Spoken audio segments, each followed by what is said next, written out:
Thank you very much, gentlemen and ladies. Thank you very much. I think I love this chapter. You guys are not economical with applause. That's commendable. Indeed, ladies and gentlemen, we have yet another very distinguished personality with us this morning. This is another individual who has distinguished themselves amongst not only members of this institute, but even among national executives of this institute. This individual has served in various committees of this institute. Indeed, he has even served at a time as the national president of the Nigerian Institute of Building, a highly cerebral personality, a friend of the youth and a friend of the whole. Gentlemen and ladies, unarguably the tallest president the NIOB has ever had. Please put your hands together for Builder Chuks Omefe as he takes his position on the ITOB. You are highly welcome, sir. A refined gentleman to the core. We are indeed pleased to have you in our midst this morning.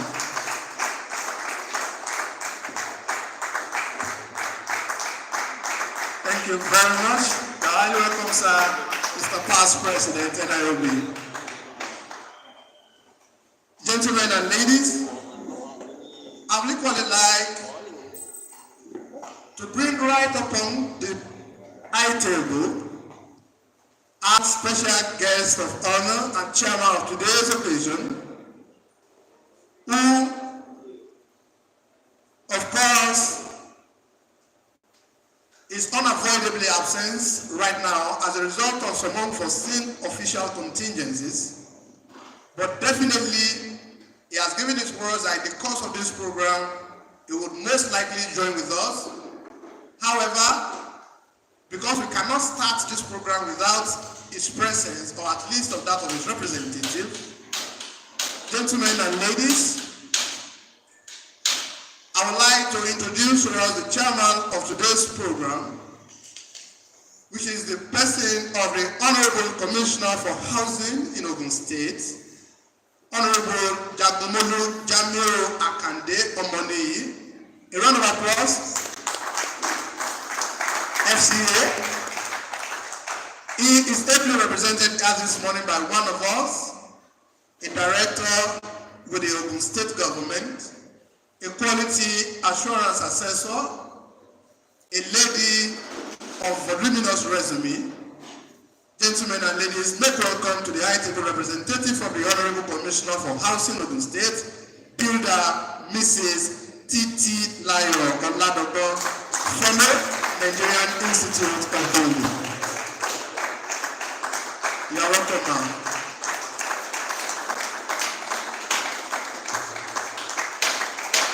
Thank you very much, ma'am.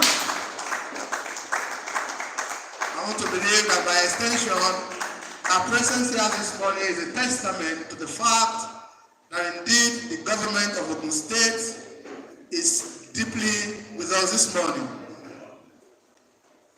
I would also like to recognize our leader, the #1 builder in this state, the person that has worked so assiduously towards ensuring that this AGM holds as planned, the man who indeed has been at the hands of affairs and ensuring the progressive movement of NIOB in Ogun State. Gentlemen and ladies, please make welcome, as I introduce to us once again this morning, the chairman of the Nigerian Institute of Building, Ogun State Chapter, Builder Adebayo Adesina Dauda. A round of applause, distinguished ladies and gentlemen. Thank you very much, my chairman. May I now use as a point of contact the recognition given to the chairman to equally recognize all other members of the Executive Committee of the NIOB Ogun State Chapter. Thank you very much, ladies and gentlemen. We want to also recognize each and every one of us that are here today as members of this chapter, invited guests from all walks of life, those from other allied professionals, the NIA, the NITP, the NIQS, all other sister professionals, and by virtue of that, I extend this appreciation and greetings to members of the Association of Professional Bodies of Nigeria that may be here this morning. Distinguished ladies and gentlemen, feel free to give yourselves a round of applause for being part of this great program. Having said that, we will now like to commence this program officially now.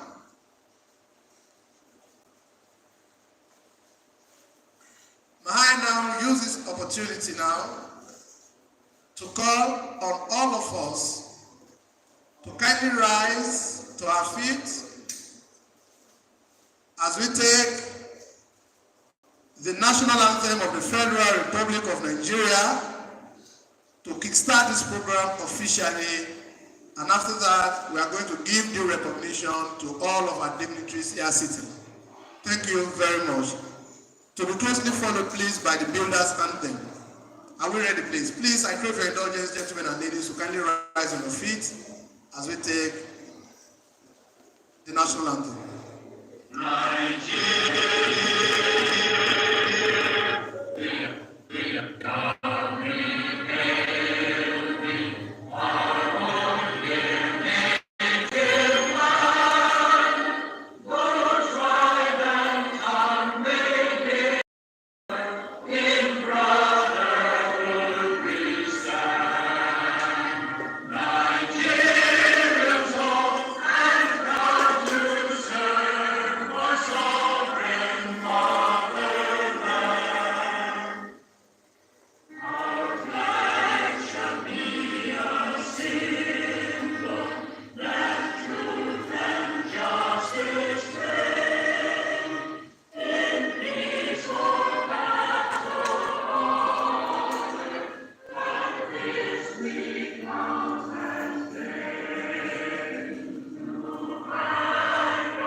Thank you very much, distinguished ladies and gentlemen. Feel free to put your hands together for yourself. Thank you very much. Please, Mr. DJ, we will definitely need your attention here, and I would really appreciate if you can just strictly follow our directive and work concertedly with us towards bringing this program to a very good end. Thank you very much, gentlemen and ladies. As we begin this program right about now, we want to first of all crave your indulgence as participants to reach out to your colleagues on different platforms you may belong. Let them be aware that our dignitaries are already seated. The president of the NLB is here seated, and at functions like this, it is really not the best for the president to be seated before the members of the institute. And I'm sure Ogun State is one of the most active state chapters of this institute by virtue of the activities we have been seeing. So if this AGM is commencing now, we expect that by now this oil is filled to the brim. And we are sure that the executives are working towards letting members know that indeed we have started this program officially. Distinguished ladies and gentlemen, may I also seize this opportunity now to recognize the presence of some dignitaries already here seated with us this morning. Gentlemen and ladies, let me first introduce my chairman,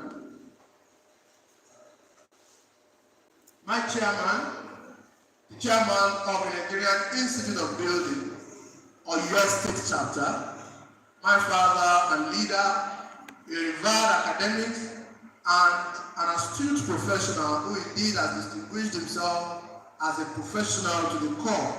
Gentlemen and ladies, please make welcome to the high table the chairman, NIOB Oyo State Chapter, Builder H.F. Olaniro, MNIOB. Please, invite him, sir. You are welcome, Mr. Chairman.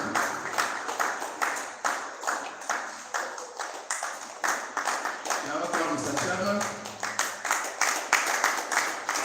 Also, to be recognized here this morning, ladies and gentlemen, is another father of mine, a man of enchanting physiognomy, many degrees and character, the Vice Chairman of the Nigerian Institute of Building, Oyo State Chapter, who is also here, fully present with us, Builder Femi Adeyi, MNIOB. A lot of applause to you. You're welcome, Mr. Vice Chairman. I also recognize and bring to the high table an individual that I personally refer to as the mother of all, a very, very committed professional, a unique personality whom we can best describe as humility personified. Gentlemen and ladies, make welcome to the high table, a former registrar of the Nigerian Institute of Building, Builder Mrs. Fatima A. Osho, Builder Mrs. Fatima Apollo Osho is a former chairman of the NIOB here in Ogun State. You are welcome, ma'am.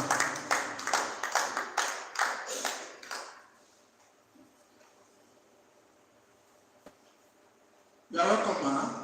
Also to join this array of dignitaries on the high table this morning. Okay, to the front table now. I would like to call on another very, very senior colleague, very, very respected colleague, a father figure to me and series of other young builders here in Nigeria. Gentlemen and ladies, make welcome a former chairman of the NIOB here in the state, Builder Olaleko Ogushola. As he comes to the front seat, working at a member of my IPC, my past chairman, sir. You are welcome, sir. Distinguished ladies and gentlemen, my own name, once again, is Builder Abdul Fatai Omolade Olubade, the Honorary Secretary of the Nigerian Institute of Building in Oyo State. And indeed, I'm proud to be with you this morning, even though I am having this emergency assignment to be part of the campaign team. I take it on attitude because Ogun State is home. A round of applause for yourself. Thank you very much. So thank you very, very much, Builder Ogunbade. We appreciate you. And so for us to start today's program, we would like to start with the welcome address of the chapter chairman of the Nigerian Institute of Building, Ogun State Chapter, our own person, Builder Adeshino Dauda Adebayo. Welcome, sir. Good morning, my elders. I salute our president, ably represented by Builder Bimbo Kolade. I salute our past president, who is also a resource person for today, Builder Shooks Omeife. very powerful past president of the institute.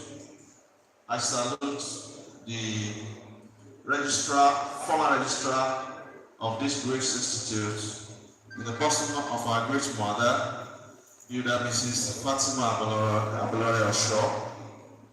I salute my chairman from Oyo State. You know, it is very difficult for anybody to separate Oyo and Ogun State by history. When you go back to the Ijayi and the economy of a team, you will realize that when two people are fighting, you must suspect that they've been friends before. So I salute your courage, sir, for honoring us. May God bless you.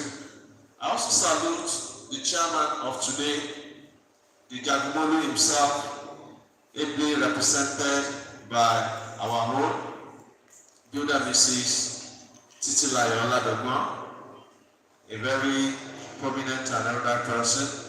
Thank you very much for honoring us and sharing our program. I also welcome my colleagues. I welcome our students. I also welcome the chairmen of sister associations that are here present. I want to thank God the Almighty for giving us the opportunity to fix a date and also giving us the grace to be able to witness today's occasion. All of you are welcome here once again. This program is going to be a heartwarming one, and that is the reason why we have chosen the title, the theme, and also the sub-theme.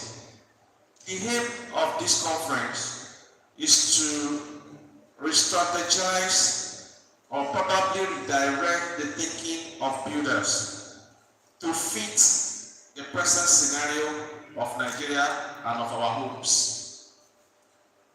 Building professional practice or practices are, they are self-sustaining.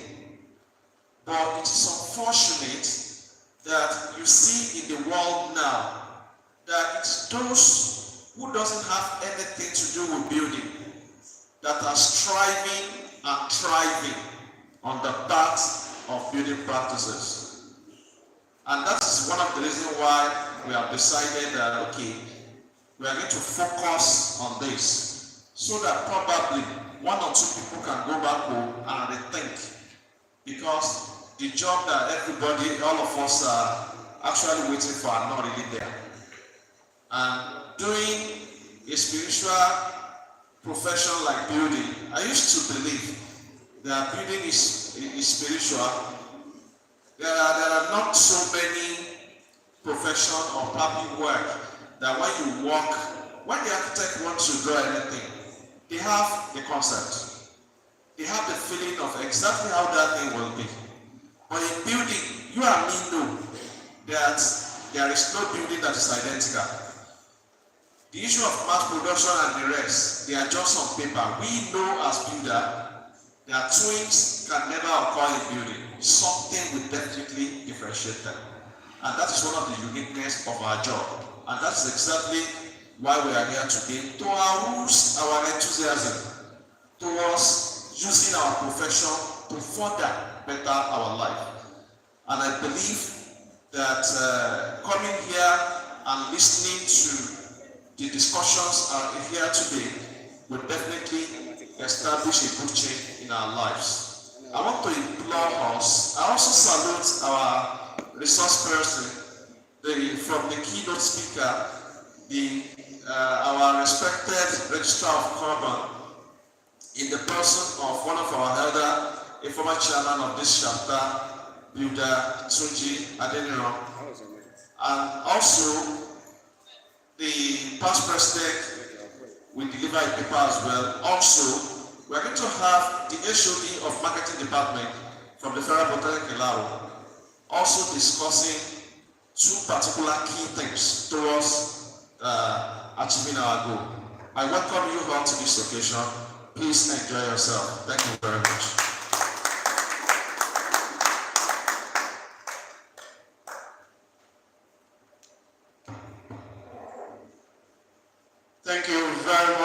Chairman, distinguished ladies and gentlemen, please we can do better than that. Let's put our hands together for that very wonderful opening charge by the Chairman of the Nigerian Institute of Building here in Ogun State, Builder Dawood Adesina. Thank you very much, sir. Ladies and gentlemen, without much ado, we would now like to proceed. And I want to believe that we have the agenda for this program with us, so move with me as we proceed in this program. The agenda is right on page 9 of the souvenir rally, widely circulated. Distinguished ladies and gentlemen, right about now, I have the singular privilege and honor to invite to the microphone the #1 builder in the Federal Republic of Nigeria as far as this institute is concerned, the Nigerian Institute of Building. But just shortly before I do that, once again I've been directed to crave the indulgence of participants here this morning to please move forward and occupy the front seat for the sake of our cameramen that are streaming us live, so that people watching online will not assume that this all is erroneously vacant. So please, for the umpteenth time, I want to crave your indulgence. Feel free to move forward. Ladies and gentlemen, thank you very much as you comply. Thank you very much as you comply. Please move forward for just 30 seconds. Let's do that. Please, those at the back there, that affects you as well, not only on this side. Please move forward, gentlemen and ladies. Thank you. Thank you very much. Thank you very much. So that the newcomers just be sitting behind. Thank you very much.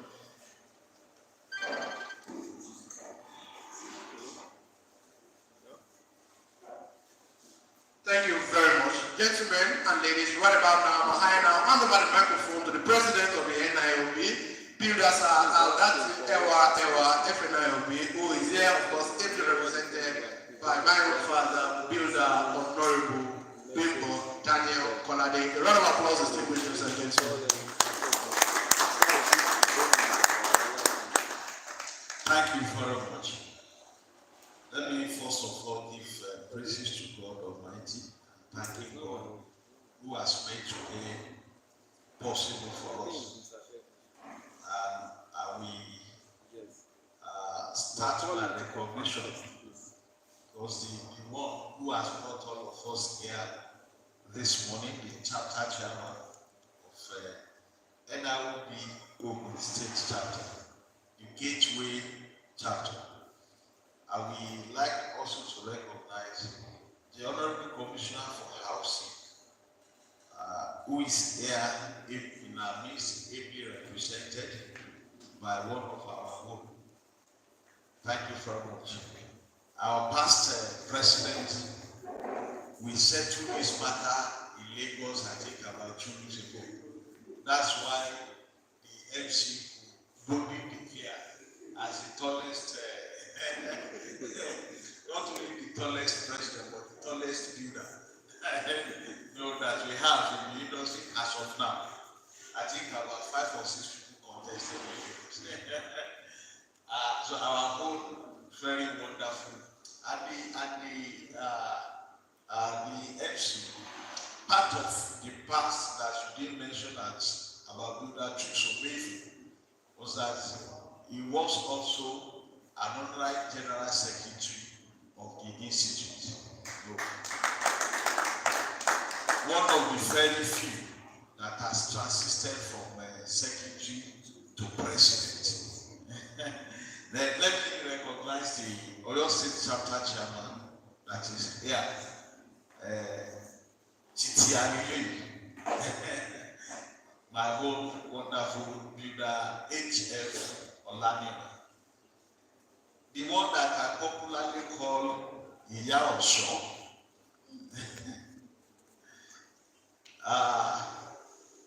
I would say she's yet to receive the award, but then I think since we are in our home, we can give the award while we wait until the time the national will confirm that. That's the best registrar that NIOB has ever. And nobody doubt that. Even at about 2 weeks ago, it was still being referred to that. See, go and check how Mrs. did this matter, and you must follow that template that she has established. So let's appreciate that. A very, very incorruptible registrar. To our wonderful members of the Gateway Chapter, please appreciate yourself. Thank you very much for supporting the institute, and thank you very much for standing by your chapter chairman.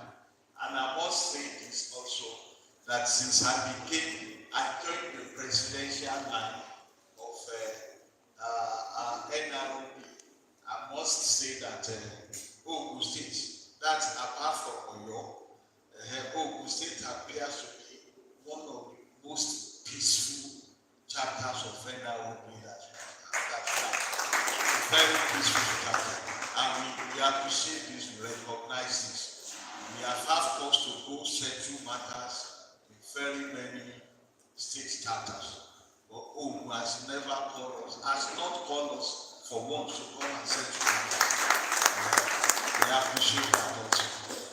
I'll be presenting the speech of the President of the Nigerian Institute of Building, the person of Builder Agati Ewa. That's one man with two surnames. Ewa, because if you don't produce the two, you have not called his surname. And he have actually loved to hear in plans to, but along the line, and I'm using this also to deliver his message. That is adding this morning message to your chairman. And I'm happy that Oyo State Chapter Chairman is equally here. I mentioned to him while I was greeting him there. The president has to reschedule coming to Ogun State because he will be here in the southwest towards the end of the month of November, to attend southwest housing exhibition that will be taking place in Ibadan.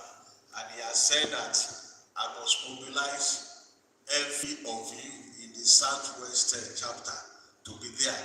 He will be one of the keynote speakers on that day. So your chairman will be duly informed. Now I've mentioned it generally so that you can be preparing yourself for it. I think that program will be holding in Ibadan between 28th and 29th of November. So please, you have almost a month information now so that you can prepare for it. So as a result of that, he said, he was happy when he knows, and since you are there, please, you must be here in Ogun to be part of this year AGM, and I'm glad to be here. So I will be reading his address now. Distinguished guests, esteemed colleagues, ladies and gentlemen, it is with great pleasure that I welcome you all to the Ogun State Chapter of the Nigerian Institute of Building's annual conference and general meeting. The theme of this year's conference, Building Professional Practices and Sustainable Wealth Creation, is a timely and critical one. As we navigate the complexities of the modern construction industry, it is imperative that we prioritize sustainable practices. Thank you very much, Mr. President, distinguished ladies and gentlemen. We can do better in applauding our president. Thank you. Thank you very much, and God bless you. Thank you very much, Mr. President, for that very wonderful speech there. Distinguished ladies and gentlemen, moving on. In the course of the presidential address, we have joining with us this morning one of our lead paper presenters who walked in majestically all the way from Ilaro. Distinguished ladies and gentlemen, make welcome, as I recognize now the presence of Mr. Adekunle Aziz Aliyu, the head of the Department of Marketing, Federal Polytechnic Ilaro, here in the state. You are welcome, sir. Please, you can take the front seat. You can take the front seat and feel comfortable. I can see you are working on the system, so you can still use the front seat. Thank you very much.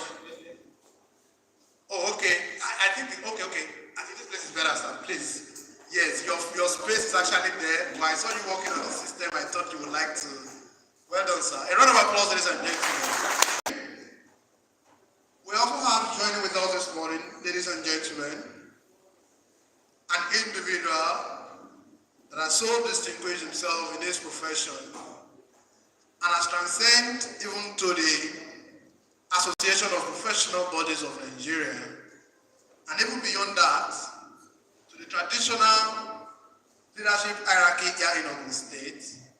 This is a father figure, a person none other than a certified quality assurance assessor, a registered builder, and a past chairman of the NIOB here in Ogun State.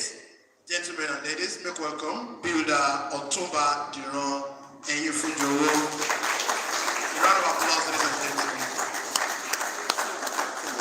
Builder Diran Enyifunjowo is the incumbent vice chairman of the Association of Professional Bodies of Nigeria, APBN Ogun State chapter. You are highly welcome, Otumba. It's a pleasure seeing you again. Gentlemen and ladies, I would not like to waste much of our time. I would like to call right up to the microphone now the Honorable Commissioner for Housing, Honorable Jagumolu Jamio Akande, Omani FCA, ably represented here this morning by one of our very own, Builder Mrs. Titi Layo Oladomo, FNIOB, for a quick address. A round of applause, ladies and gentlemen, from the Honorable Commissioner. You're welcome, ma'am.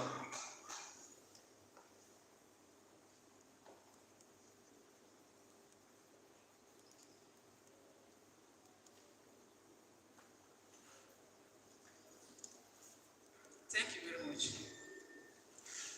Permit me to lean on the already established protocols. Good morning, sirs and ma'ams. It's an honor for me to be here today, standing in for Jacob himself, the Honorable Commissioner for Housing. So I'll be giving this address, sharing insights on a theme that resonates deeply not only in our professional lives, but also in sustainable growth for future generations. The theme of this year's conference, Building Professional Practices and Sustainable Wealth Creation. We can view the theme in two aspects. Firstly, building professional practice.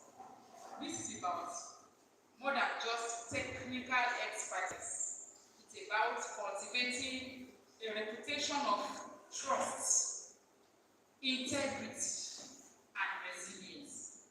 In today's dynamic environment, these values drive client relationships and underpin long-term success.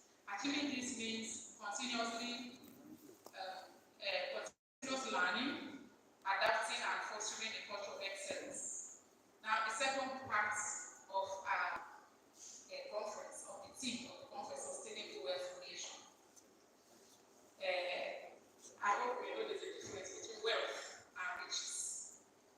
But for the clarity of that, while riches refers to material aggrandizement, we focus on monetary gains.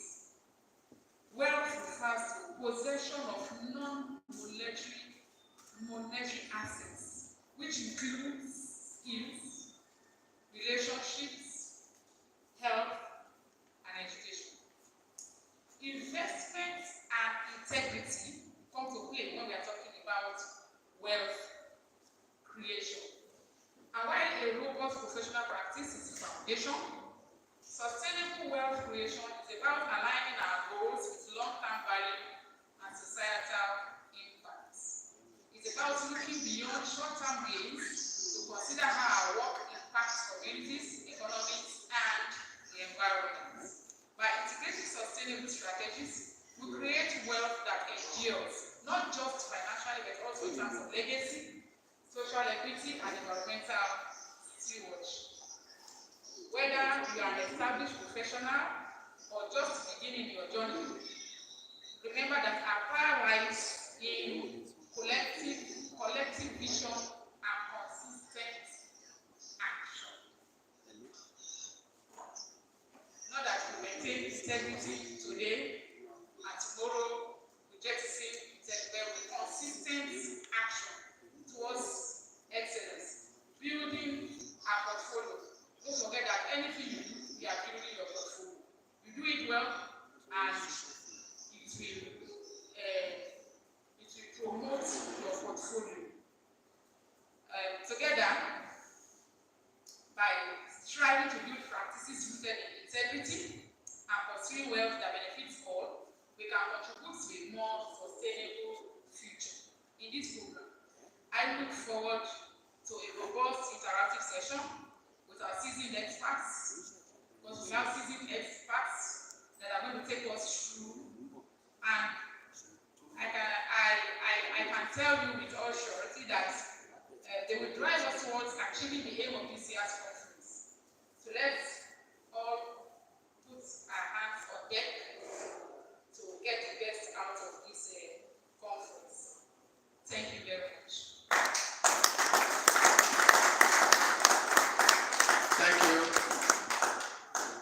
Thank you very much, representative of the Ogun State Honorable Commissioner for Housing, our own builder, Mrs. Titilayo Oladopo, FNIOB, FNBFIM, QA. Thank you very much for that very wonderful chat.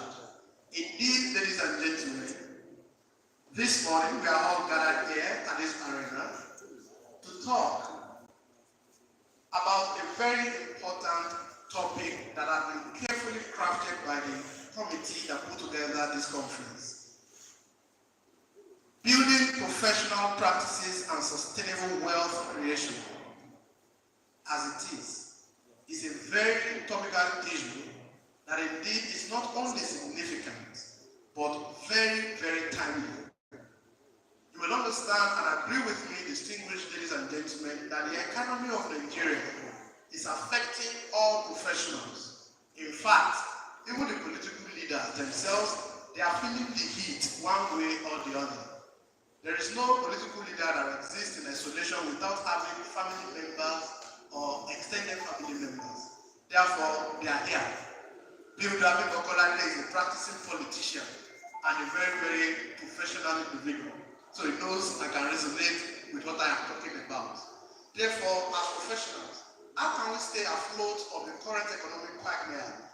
How can we stay afloat? How can we practice, make wealth, not just riches? Riches can disappear within the twinkle of an eye. But when we're talking about sustainable wealth, of course, building is a profession that can guarantee sustainable wealth. Like Budabi Mokolade alluded to. About 2 weeks ago, we all here gathered in Lagos to witness the 32nd conference of FNLB in Lagos. And we were talking about breaking barriers. And part of the barriers if you can break it, the label, that is considered to break it really bad. Because now if we are talking about sustainable wealth creation using our professional expertise, definitely is a very topical issue. And I'm indeed very, very delighted to be part of this program today. There is going to be a lot of discussions that surround this thematic topic that will be carefully selected. Ladies and gentlemen, I was given to the organizers the NOC for this program. The individuals that have been selected to talk on the sub-themes of this conference, they are not only qualified professionals, theoretically, they are also practically qualified to stand before you and I to talk on this theme. Ladies and gentlemen, without wasting much of our time, I would like to call on the first paper presenter today, who of course has been widely adjudged as the tallest of them all. Gentlemen and ladies, join me as I make welcome right here on this lectern now, a past president of the Nigerian Institute of Building, a fellow of the Nigerian Institute of Building, whom I've just been reminded also this morning was a former National Honorary General Secretary. Please put your hands together for Builder Chuks Omefe FNIOB. Take the microphone now to talk of establishment and management of the sustainable construction business. Please keep the applause going, ladies and gentlemen, until Builder Chuks takes the right position here. You are highly welcome, sir. up, sir.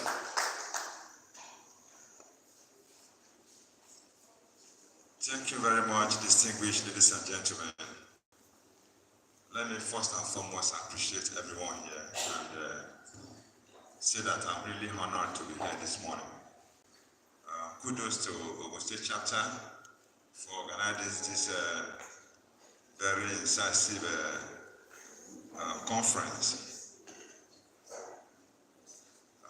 I would just like to stand on the existing protocol to appreciate everyone here so that we don't take more time. Sustainable construction business. When I was given this topic, two things happened in my mind. In Nigeria, we are still talking about integrity, honesty, loyalty, and things like that. But globally, the industry has moved beyond that level. And we're talking about sustainability. How do we conserve materials in creation so that the younger people coming, we have something to live on? So my perspective for the paper is dealing with sustainability in construction business, where some of the items I will be touching on, will be talking about integrity, loyalty, but in a very, very limited way. Because it is expected that anyone setting up a construction company must have some key points to guide what it's doing. But sustainability in construction business globally is trending today. And why is it trending? Because the world has realized that the construction business contributes 40% of the world carbon emission and 35% of solid waste all over the world. There's a growing awareness among consumers, clients, increasing regulations, and the shift towards a circular economy, pushing the industry to adopt a sustainable practice. Like I said, we are consuming everything in creation in Nigeria and in the world all over. The construction industry contributes a lot to solid waste and carbon emission, which is very, very unhealthy for us as people in this world. And effort has been made, therefore, to find a way to reduce this carbon emission generated by the construction industry, and also to find a way to minimize waste that's generated in the industry. These are the two focus of sustainability.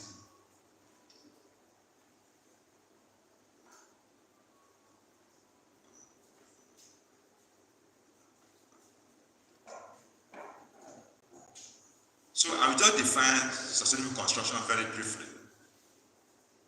Sustainable construction integrates eco-friendly designs, energy-efficient technologies, and responsible use of resources to minimize environmental impact while creating functional, economically viable buildings. The key focus of sustainable construction is balancing environmental impact of activity of construction, balancing economic and social factors across the building life cycle. When you are doing construction, a lot of people tend to think that construction starts when you have finished the building. But no, the activity of construction goes from the beginning to the end of that life cycle of that building. So what are the importance of sustainability in construction? One, the global construction sector, like I said, contributes to 40% of the world's carbon emission. And what are these carbon emissions? They are very unhealthy for all of us. If you look at even today in Nigeria, we are talking about CNG. What is CNG?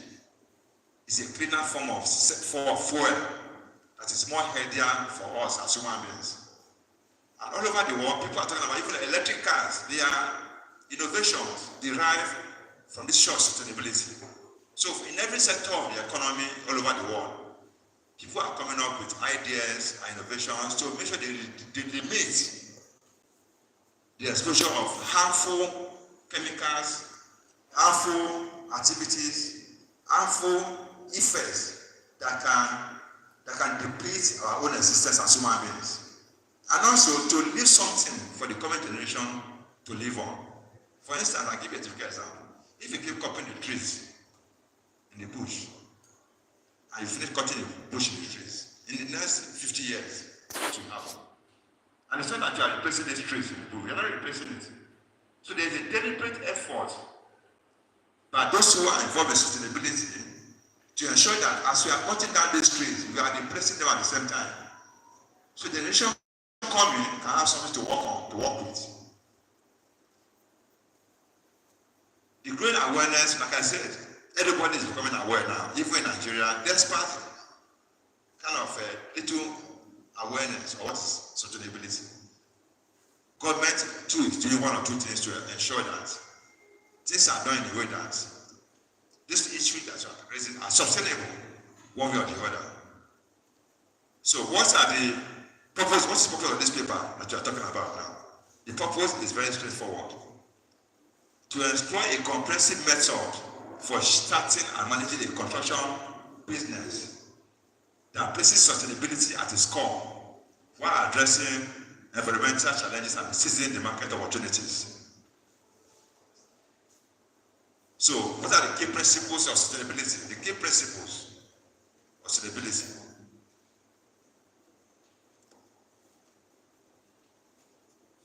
They include one, environmental sustainability. And what does that mean? It means use of renewable resources, minimizing waste to a very large extent, and conserving water and energy, and reducing greenhouse gas emission. 2, focus on designing for adaptability and future-proofing buildings against climate change. All of us are aware of what climate change is. We've been hearing about climate change, the impact of climate change on the whole global world. And what is the cause of climate change? Human beings have extended their boundaries to change the complexities of nature to their advantage. But this has an after effect. That's what is causing what you call climate change all over the world. Somebody was telling me a few days ago that in October we are having serious rainfall in Lagos and everywhere in the country. It not used to be like that in the past. But because human beings have extended their boundaries one way or the other to push nature away from where they should be. And nature has a way of fighting back. Those are the things we now call climate change. Things are changing. The other principle is economic viability. When you talk about commercial business, you must look at how viable that business must be while you are setting it up. So we are saying that sustainable construction is not just about reducing environmental impacts, but also creating cost-effective projects that reduce operational expenses through energy savings and extended building lifespan. Today, a lot of us are buying all these LED bulbs. Why are we buying LED bulbs? Because they are costly. That's one of the things that is an innovation to enable us to make this reduce energy consumptions. So there are many innovations like that that are coming up, but most of us don't take note of them. The other one is social responsibility. Sustainable construction business focuses on providing healthier living and working environment, ensuring safety, and supporting local communities. It also talks about consideration of equity, diversity, and project planning. Next slide.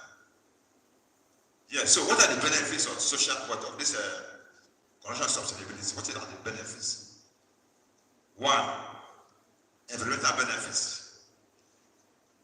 There's there's a significant reduction in energy and water usage, lower carbon emissions, and conservation of natural resources. I'll just give a typical example. In some countries today, the water you use, what water you use in the building, is being recycled into the building. In some countries, that is what innovations for sustainable construction. Even during construction, all the waste you bring out from the construction are reused in a way that they are absorbed by the same building we are constructing. So let's look at economic benefit of sustainable construction. It lowers operating costs due to energy savings, increased property value, and eligibility for green certification and tax incentives. You cannot compare a house that is having energy supply at a minimum rate to a house that's having energy consumption at a high rate. Of course, there's a difference. So that kind of innovation will increase the value of that property in the market, because you are looking at the long-term effect of energy you are paying for against reduction in the energy. A lot of people today are talking on solar. Solar might be very, very costly initially to acquire. But if you look at the long-term rate, long-term advantage, it's much more cheaper for us. And the effect of solar is much adaptable to human beings' existence. So we look at the same thing, economic benefits, a faster payback period for energy efficient technologies such as solar panels, geothermal system, and LED lighting. What are the social benefits of sustainable construction? Improve occupant health and well-being due to better air quality, natural lighting, and noise reduction. Contribution to local job creation in green industries and increase public satisfaction. Yes. So establishing a sustainable construction business, what does it entail? The first thing is construction market research. You need to do a market research before you can even think of the kind of construction business you want to embark upon. And what does research means? It means identifying opportunities. You need to analyze local and global trends in sustainable buildings, such as rise in demand for green certifications. You need to exploit the niche markets, such as eco-friendly homes, sustainable commercial properties, and energy-efficient infrastructure projects. Today, people are talking about smart buildings. What does smart building means? It means buildings where everything in that building is automated. I remember many years ago when we had a study visit to Singapore, the hotel we were staying, once you move into the corridor, the light will come on. The light is off. But once you step your foot into the corridor, the light will go off. Come on. Once nobody's on that corridor, the light will go off. Why are they doing such things? Because they are conserving energy. In the same way, many of us have visited hotels too, where you see this ATM card structure, where you put your lightning box and your light will come on. And when you are going out, they say, bring out the card. Once you remove the card, your light goes off. Those are innovations for sustainable construction that all of us can endear ourselves to. Then you need to do consideration like net zero buildings and generative designs. Today, when people design buildings, they just design buildings without any consideration. I'm talking about quacks. Even our professional colleagues, they design buildings where there is no light, you cannot stay inside that building. But sustainable construction is saying you must design a building where if there is no artificial light, the house will be comfortable for you to stay in. Those are sustainability in construction and in design. And they are not done by law. They are done by calculation. Because you go and you see how these things are done. So that it is not a matter of a chance that you do a house and you are comfortable in the house when there is no energy. So let us understand customer preferences. We use survey, focus group, and industry reports to determine client priorities In Nigeria today, many clients are still unaware. Apart from the issue of solar, for instance, there are so many other things you can do in the building which clients are not aware of. But you can create that awareness to create a niche for yourself in the industry. I mean, you're telling the client, okay, I'm going to do this house for you, and you can save 40% of your energy consumption by using sustainable materials for you. I'm sure the man will be interested. Because you are saving 40% over a lifetime of that building for him. But what do you have? A lot of people are not even aware of the sustainable materials in construction. So the talk less of deploying them for their use. So you stay ahead of evolving consumer trends such as interest in smart, energy efficient homes and sustainable planning. Today, everywhere we are talking about smart building, smart homes, is eating everywhere. But how many people are really deploying it in the recent? Most of the time, it has turned to academic discussions, smart homes, smart buildings. Because the cost of doing these things initially are very, very expensive. So people are still struggling here to have a roof over their head, no matter what that roof is.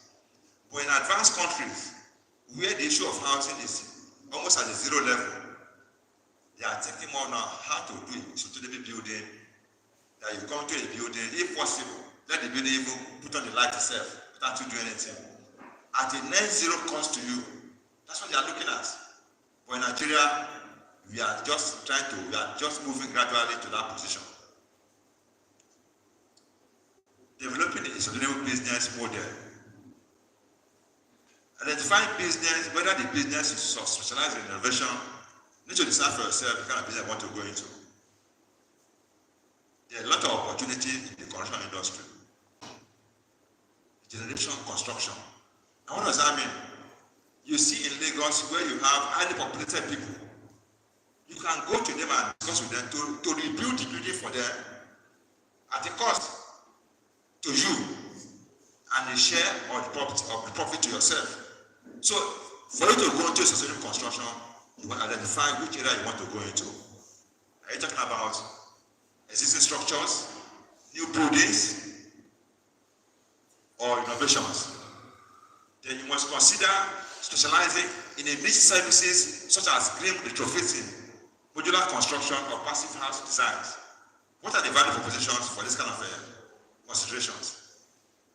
Emphasize how your business addresses environmental concern while providing financial savings and improve health for clients. Offer customized sustainable solutions like also energy production, integrated waste management, and water recycling system. I said in some houses, the whole water that is used in the house is being recycled for consumption. I'm sure most of us we feel somehow towards that. But you'll be surprised that this water that is being recycled is of the final nature that can stand any test anywhere. The other day I saw a thing on the online platform about the biodigester.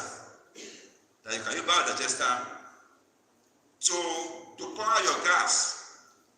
These are some of the innovations for sustainability. You can imagine your biodigester as accumulating waste, solid waste. That way they handle it in the way that you cannot have a pipe connected to your gas cooker and it be working. It is sustainable design and cost reduction for that building. You are using just waste. So what that means is that you need to buy gas again, as long as that waste is being produced. And that's like one of the only ways that waste is being used in that design. There are many other ways that waste are being used, and these are sustainable construction issues. Then you need to look at the legal and regulatory considerations. You know, in construction, there are a lot of legal issues and regulations. You need to be able to match up with these requirements and compliance with local national regulations when it comes to sustainable construction. It is different. This is different from CAC. It's different from CAC. The other day I was discussing with the Carbon chairman. He told me that this gas industry that they're trying to revive now in Nigeria, that he thinks builders should be involved in it. And I said, how? He said, if they want to provide gas for every houses, the builders have to construct the carrier, have to carry that gas from wherever it's coming from to the building. What that means is that every building now have something like water pipe to the building that will convey gas from anywhere to the building. So there are new innovations that are coming up, and as builders we must follow the trend.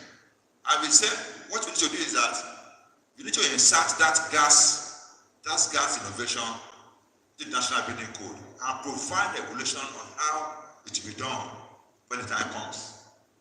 So, sustainable construction has no regulation because of the risk involved in some of these things to protect people, workers, and organizations.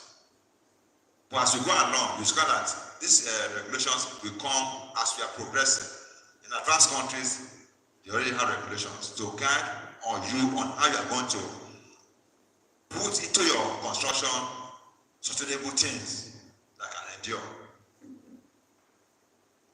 The other one is compliance with sustainable standards. As a construction company, like I said, we are still not there. We're not yet there. But hopefully we'll be there very soon. But as we go along, you discover that compliance with regulatory issues for sustainable construction is very, very key. In some countries, for instance, they even pay you. They pay you for reducing waste. They pay you for using sustainable materials for your construction. In some countries, that's not. So, what exactly is sustainable construction business? One, renewable and recycled materials. Use sustainable harvested materials like bamboo, certified timber, or biocomposites. Explore innovative materials like hemp press, which is both energy efficient and carbon negative, or recycled concrete aggregate for reduced environmental impact. Supporting local suppliers, reduce transportation emission, and support the local economy by sourcing materials locally or regionally. With both local manufacturers who prioritize sustainability, such as companies producing eco-friendly installations or low carbon cement. For design purposes, design efficiency, energy efficient design, optimize building orientation to take advantage of natural lighting and passive heating and cooling. Implement green roofs, double glazed windows, and insulated facades to reduce energy demand. Focus on passive house principles to minimize the need for mechanical heating and cooling. Sustainable landscaping. Use drought-tolerant plants, rain gardens, and permeable surfaces to manage water runoff and reduce irrigation needs. Incorporate green roofs and vertical gardens for better innovations and improved quality. Waste management. These are some of the targets of sustainable construction. Waste management. How do you manage waste for sustainable construction? Implement a construction waste management plan that prioritize recycling, salvaging and reusing materials on site. I'm sure all of us have seen maybe on all these platforms where people are using Imo bottles to build houses. Even if it's not going to be sustainable. But there's an effort that are being made generally to see how you can use tin around house. There's one thing I saw where they are using plastics to produce blocks for buildings. These are sustainable effort people are making to ensure that whatever waste we are generating is not just thrown out there, but it's being reused, recycled in the building structures. They use the fabricated components to reduce the on-site waste and improve construction efficiency.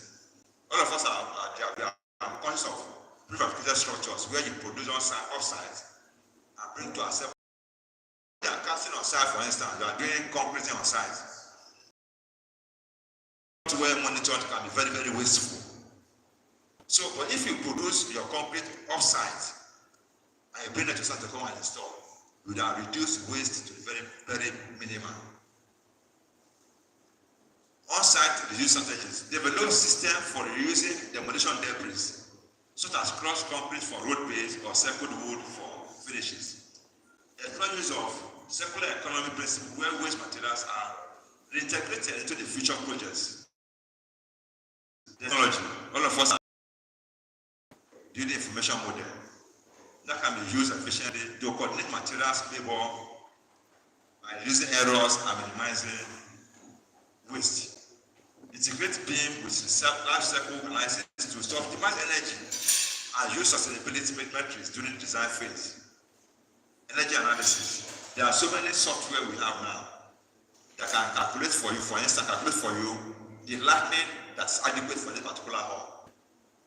And can tell you what and what bulb energy source you can use to reduce the consumption of electricity in this hall. There are softwares.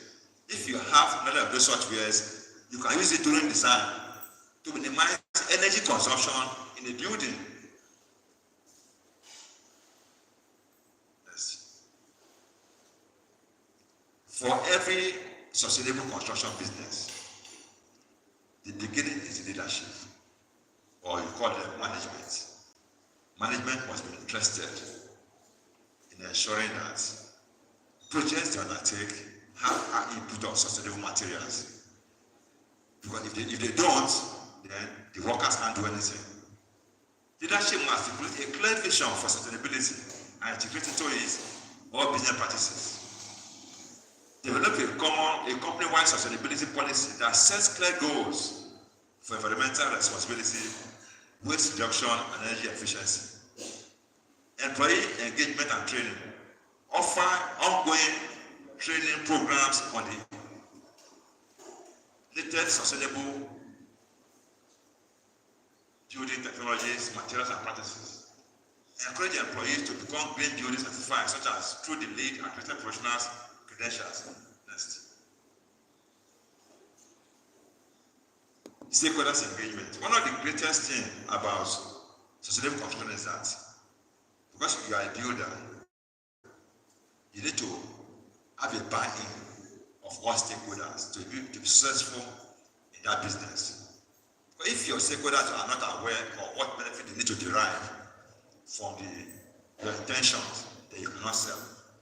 So you must have a knack for engaging stakeholders at all times to enable you to make success of your commercial business.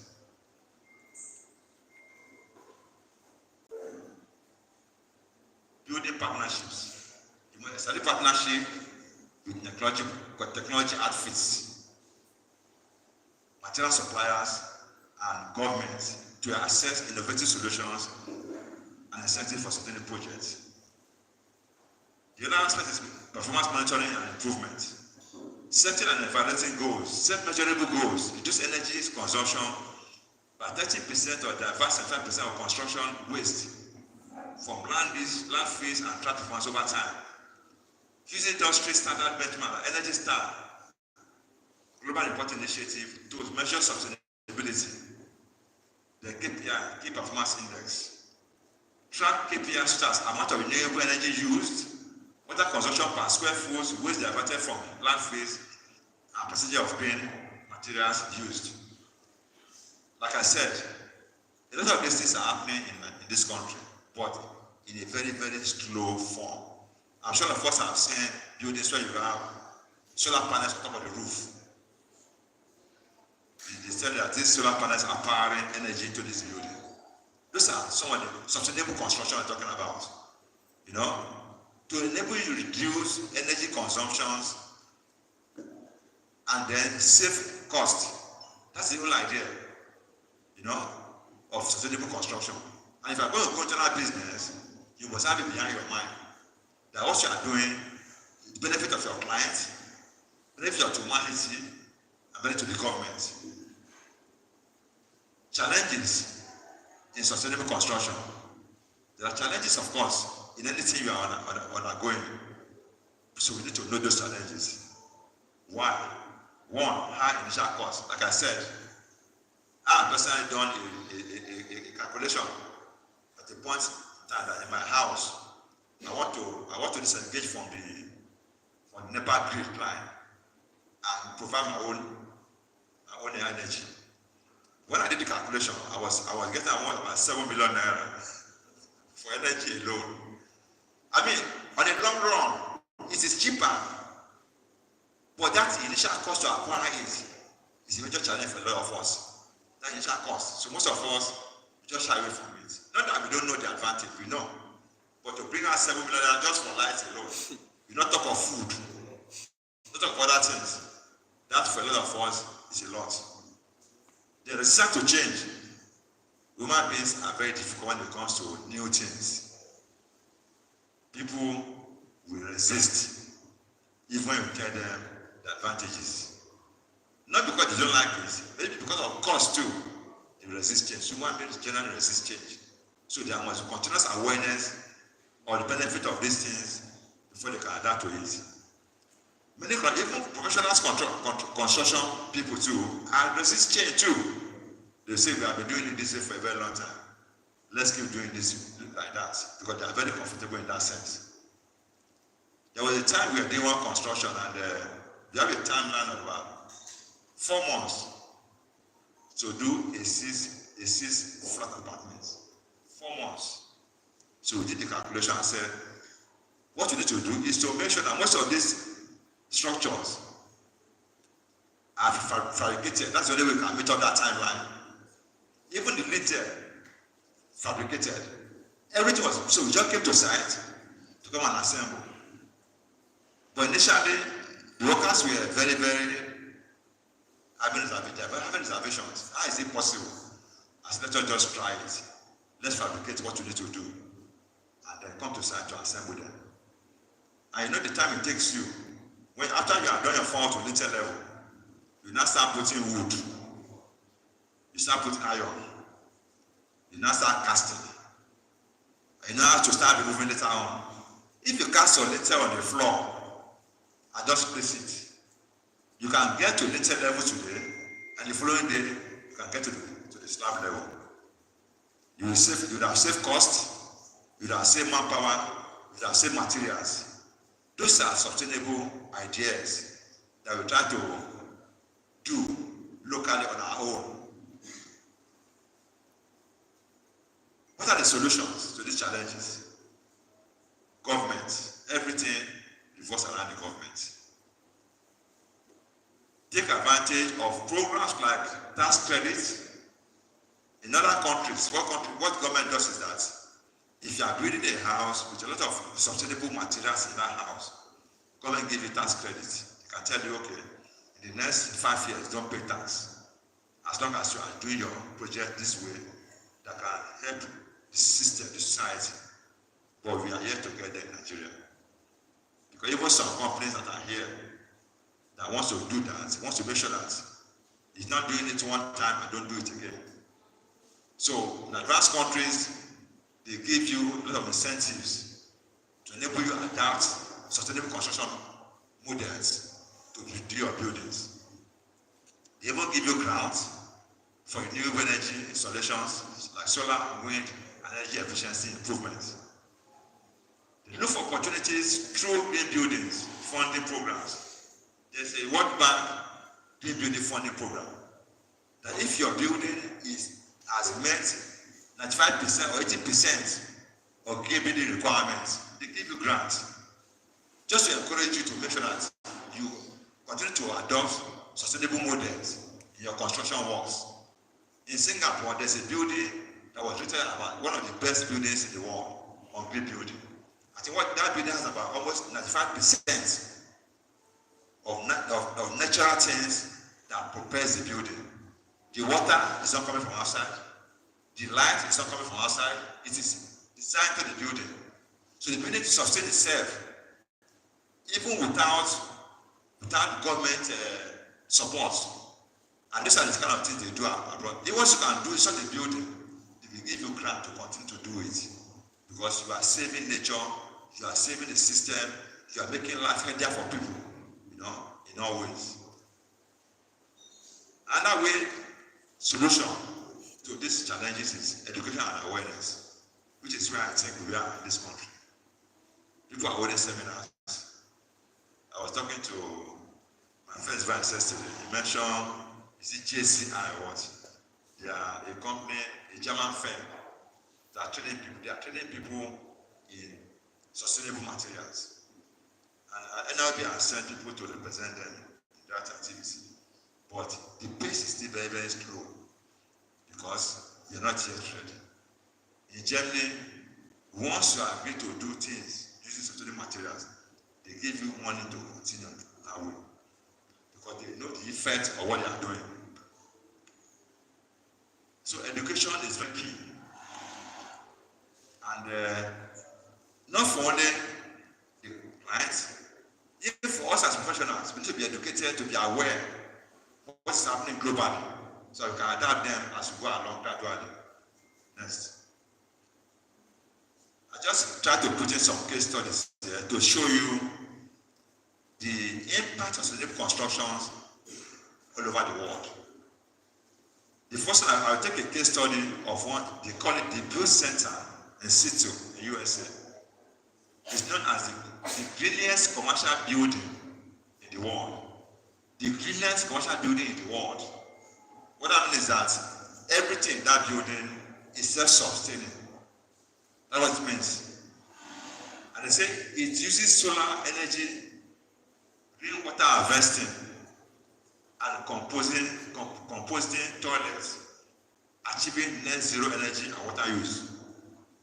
What it means is that the energy, the solar, the water they use here is when rain falls, they harvest the water, recycled into the house again for the use. So no water comes in. And they consider that building as the greenest building in the world. That's what they call it.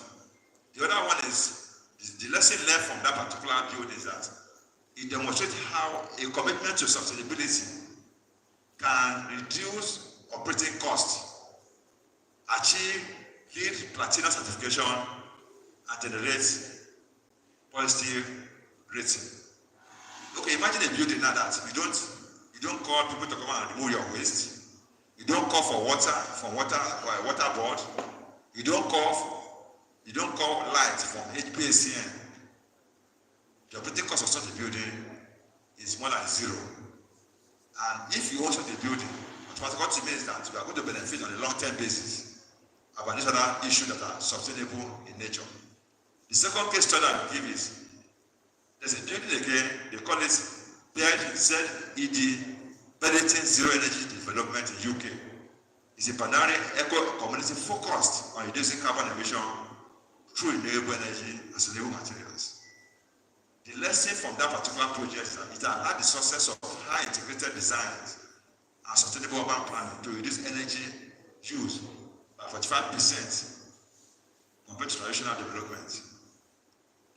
The third one, they call it the Edge in Amsterdam, an energy positive office building that incorporates smart technology to optimize energy use and workspaces. The lesson for that particular building is that it combines cutting-edge technology with sustainability to create high-performance buildings that provide both environmental and economic benefits. The key takeaway for all these particular case studies is that one, any investment in sustainability can yield significant long-term returns in both operational savings and enhanced marketability. Two, collaboration among architects, builders, engineers, suppliers, and communities is crucial to achieving sustainability goals. Three, sustainable buildings not only reduce environmental impact, but also create healthier, more productive spaces for occupants. Next slide. In conclusion, like I said, we're just trying to look at sustainability in all cases. And I'm sure that living here today, you are going to know it. When you hear sustainability, you know what that means. And you can start looking out for them in your own business. How do you sustain your business to sustainability? What materials can you recycle to reduce cost How can you use waste that is generated on your construction site again to reduce cost of construction? In conclusion, one,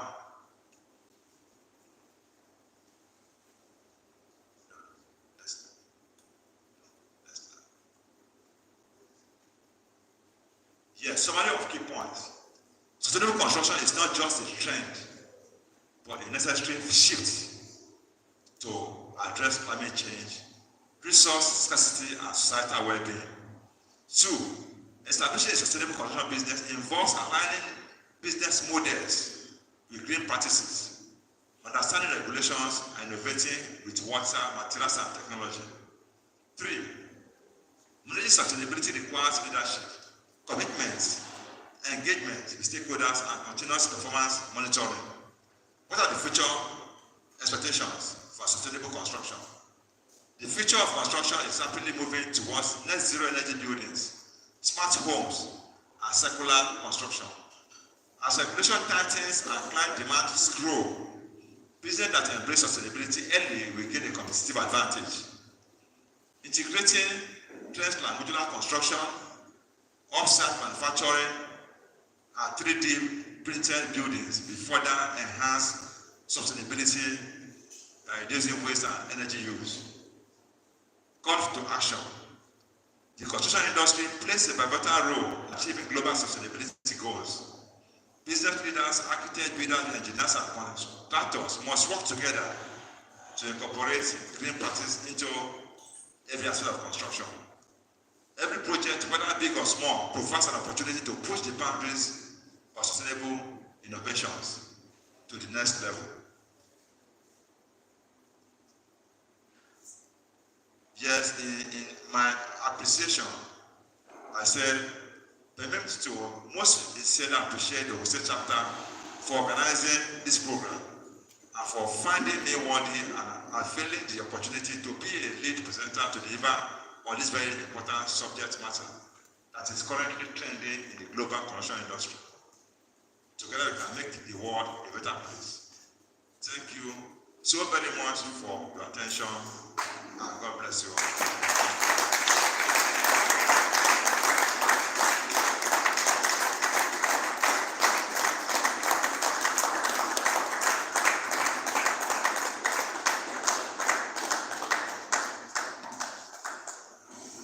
Thank you very much.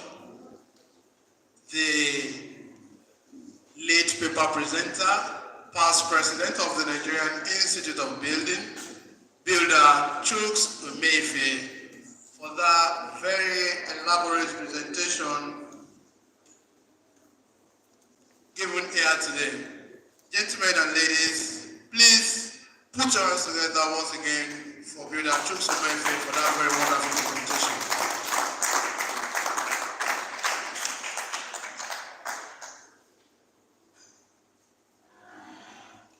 Thank you very much. Indeed, the world is moving and it's moving very fast. And as such, as professional builders, we must also up our game and be alive to our distinctive responsibility of building production managers. And as it were, the world is moving away from the old ways of doing things.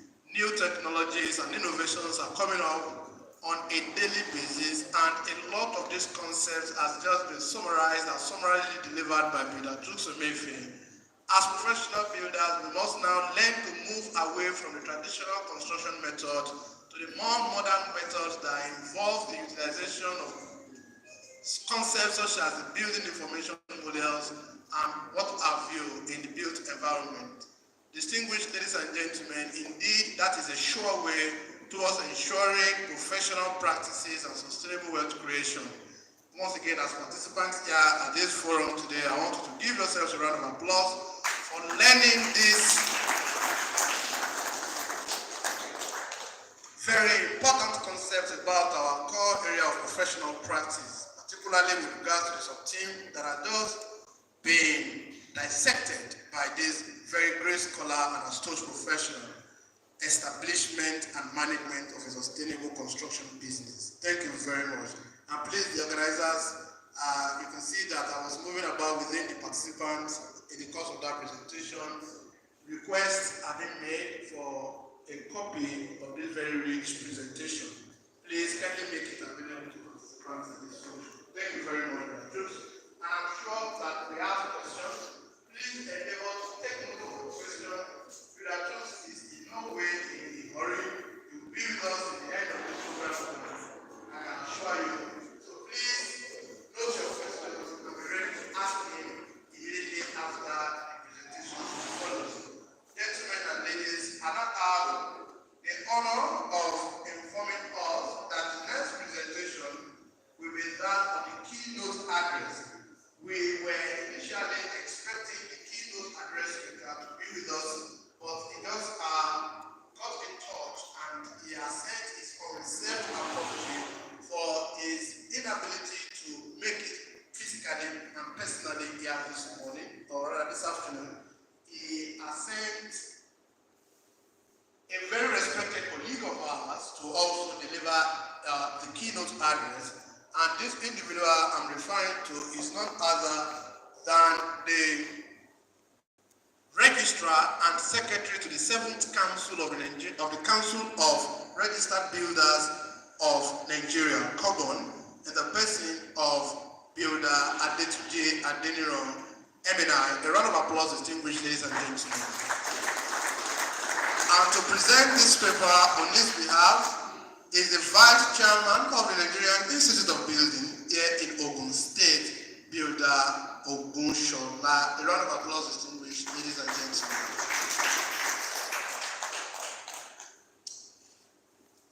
Thank you. All protocols observed. My President, Builder Sir Adalton Ewa, the past President, Builder Chooks Omefe, the Honorable Commissioner for Housing in Ogun State, Jakumolu Omoni FCA, and all other members of the IT. Good afternoon. I'm making this presentation on behalf of the Registrar of the Council of Registered Builders of Nigeria, Builder Tunji Olaniran Adetunji Adeniran, who, due to national assignments, is unavoidably absent. Protocols. The building professional practice. I reflect with nostalgia on my time as chair of the Ogun State chapter of NIOB. And I salute the chairman who had kept the banners flying and who over time continues to raise the bar by ensuring that the chapter remains one of the chapters in the national body to be reckoned with as far as the affairs of NIOB are concerned. I believe that the founding fathers of the profession are proud of the strides that have been taken by this chapter. I therefore most sincerely appreciate the privilege that has been given to me to deliver the keynote address at this Gateways Builders Conference and the annual general meeting 2024. Without boring us with historical details, I'd like us to know that the building profession received recognition of the federal government of Nigeria following the promulgation of Decree 45 of 1989, which we now cite as the Builders Registration Act, Cap B13, Laws of the Federal Republic of Nigeria, 2004. With almost 35 years under the belt, the building profession has gained further traction and relevance across different states of the Federation, and not in the least is the Ogun State, whose urban and regional planning development law had become a model which several other states in the country have enacted used for their physical development laws. A novel creation of the law at its first enactment was the creation of Ogun State Building Production Management Authority, which recognized and entrenched the role of professional builders in the physical development process. While the implementation of the law may not have permeated every strata of the state, there is no doubt that the provision of the legal and institutional framework leading to the establishment and running of the Ogun State Building Production Management Authority are a step in the right direction. Borrowing from the famous words of NASA astronaut Neil Armstrong after landing on the moon on the 20th of July 1969, that one small step for man and a giant leap for mankind. I dare say that the progress made by the Ogun State government is indeed a giant leap towards control and professionalism in the built environment in the state. And as we can see, is being copied by other states. Sustainable wealth creation. I hold the view that the principles of wealth creation are the same across every human enterprise. At the foundation of wealth creation is the need to identify a human need, to provide a solution that people would value, and to be willing to pay for that solution. I remember a shocking experience I had during my MBA classes when a lecturer asked, "What is the purpose of business?" Confidently, everybody retorted to make profit. You can imagine the shock in the class when he told us otherwise. His answer was that the purpose of sustainable business is not to make profit, but to create value. Value, therefore, that will translate to profit, as people will normally part with their resources in exchange for value. The creation of value for clients, customers, must be the goal of every sustainable wealth creation. And has been adduced to by the chairman of this program during his presentation. The chairman defined to us the difference between wealth and riches. And definitely, borrowing from that definition, I dare say again that our goal must be sustainable wealth creation and not sustainable riches.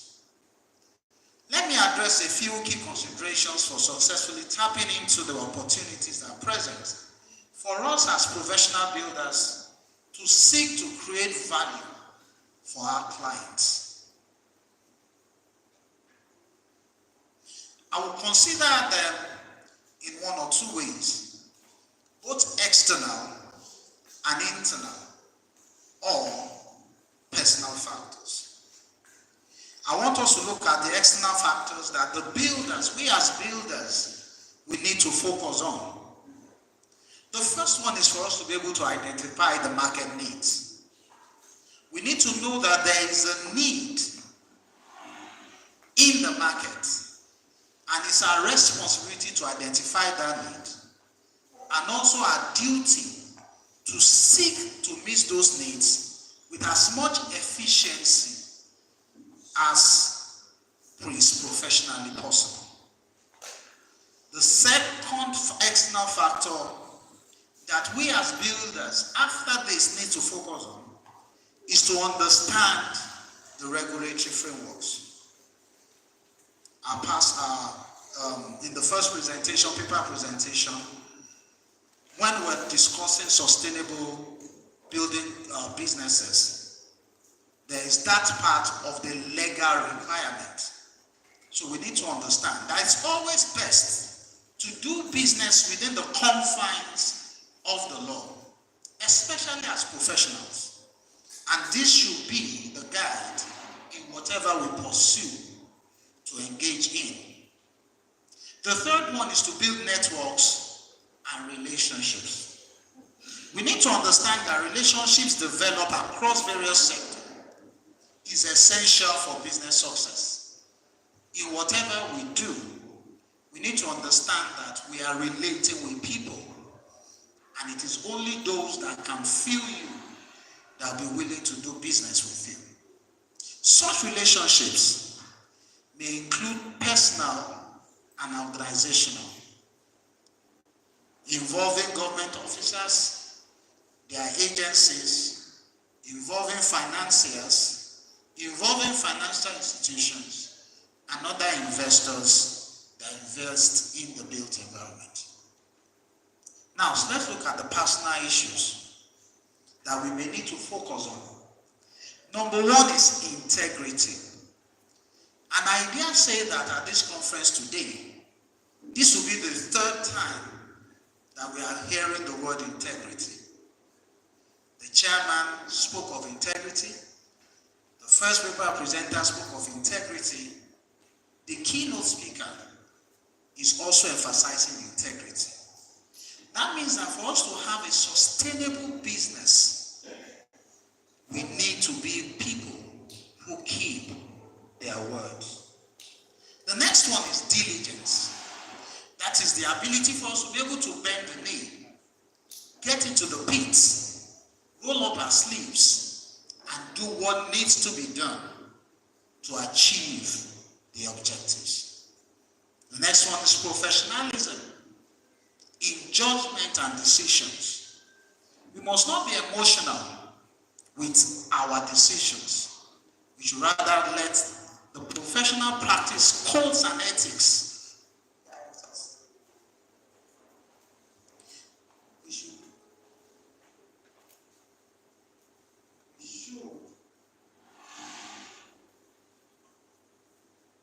should be willing to start small, not mindful of having a small beginning and building on that small. There's the need for consistency.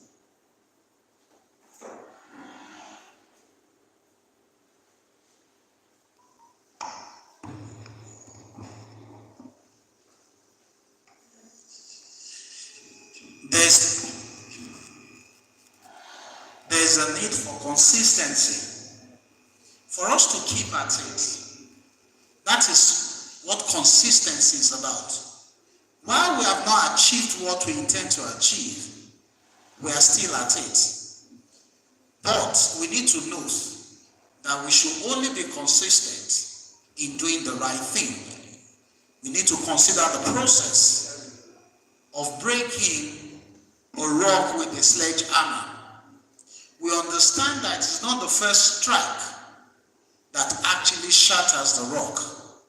It is the consistent blows over a period that gets to achieve the objective.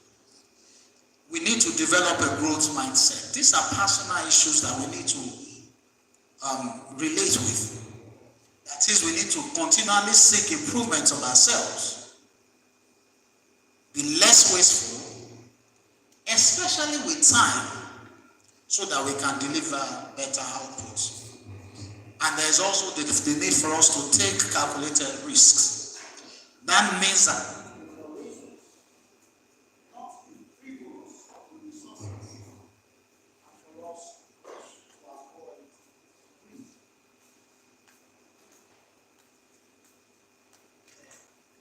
so what are the opportunities that are available for builders to build sustainable wealth? If we look at an overview of the Nigerian market, there are a few generic opportunities for builders to create sustainable wealth. And I will highlight some below. There are the opportunities, and there are the drivers of the opportunities. Those are the catalysts that speeds up or brings up those opportunities. One of them is residential property development. And of course, the need or the emergence of rapid urbanization, the fact that there is increase in urbanization is a driver, and also low cost housing.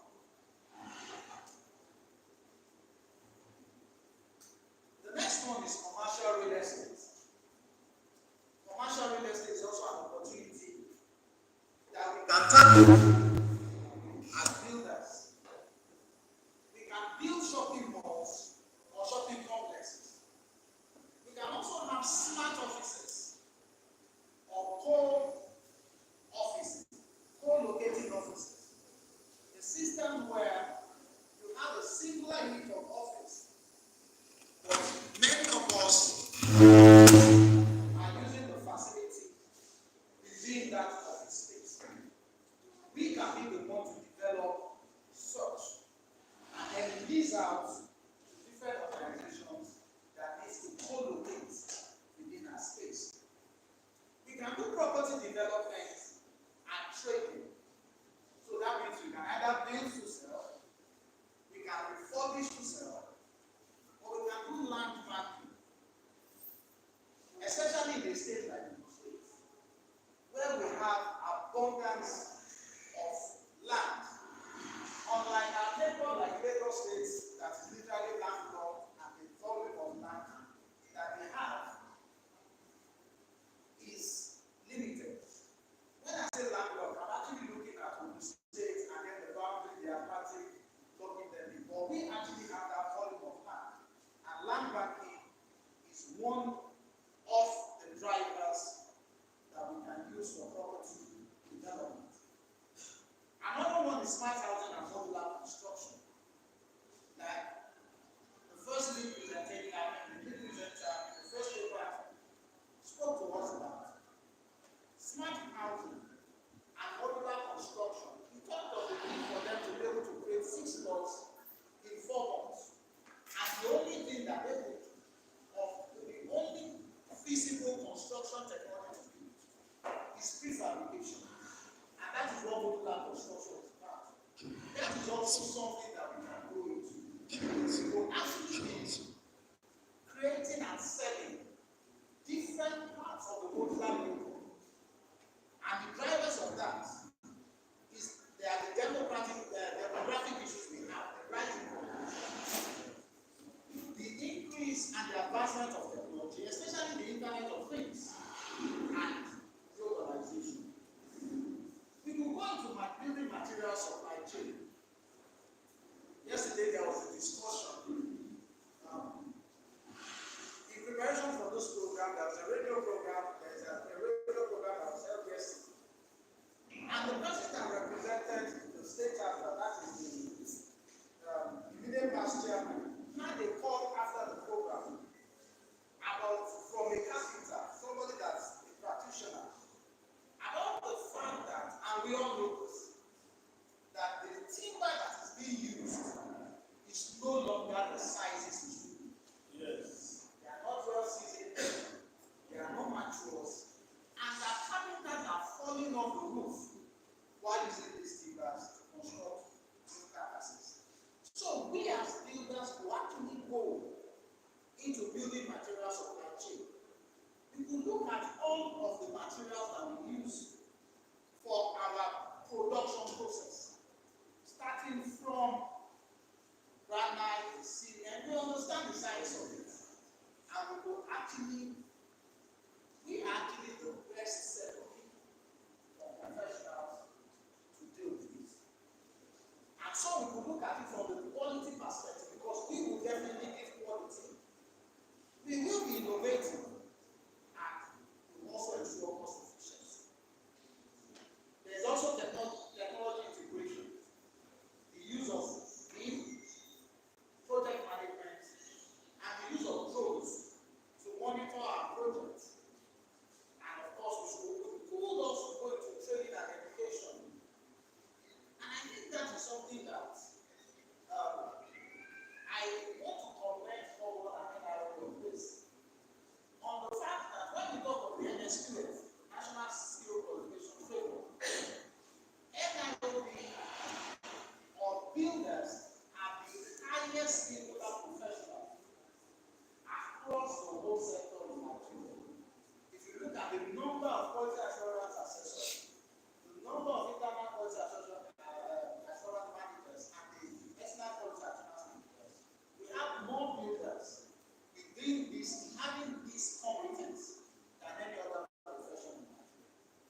only competence.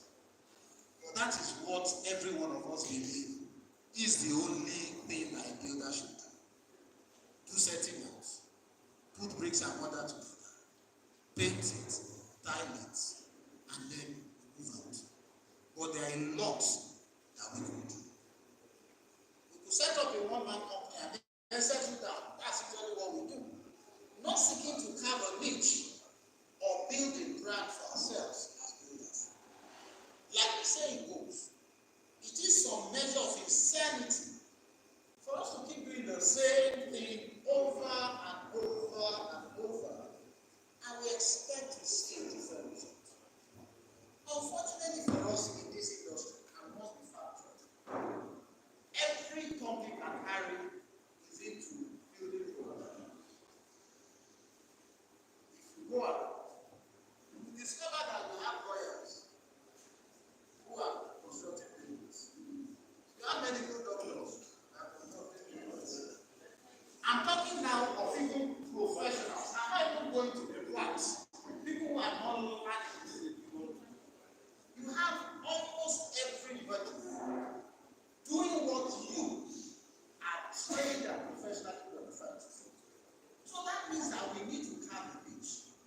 Create something that only us can do and do well. There are opportunities to explore. We have grants to cover, and we have new specializations for builders to focus on. I think it's also time for us to learn to pool resources. Maybe the days of one-man business is over.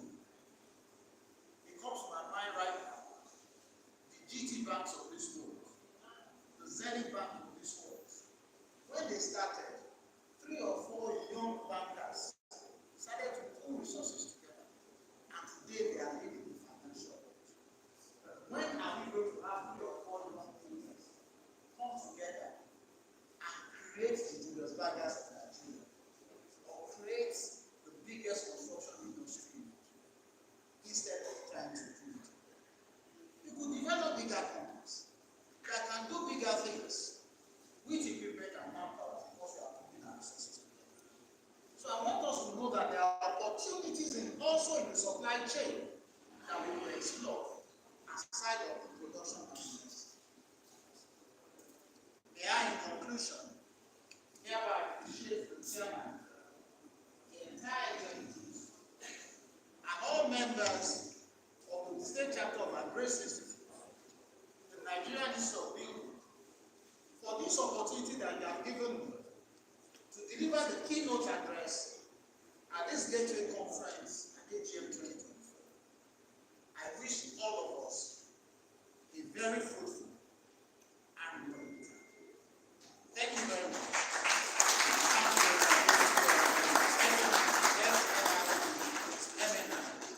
Registrar and Secretary to the Council.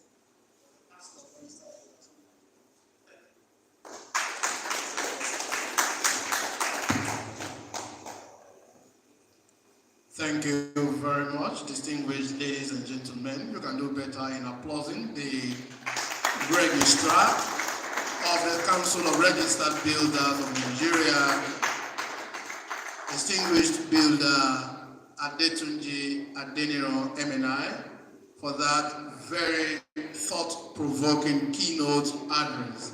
Thank you very much, representative of Mr. Registrar, the President, NIOB, and other members of the high table, distinguished participants. Indeed, this program, like we have promised you in the beginning, is to be highly informative, and as such, I want to believe that the keynote address as presented here this afternoon has done justice to that assertion. And indeed, there are so many take-homes that one can point to from this presentation.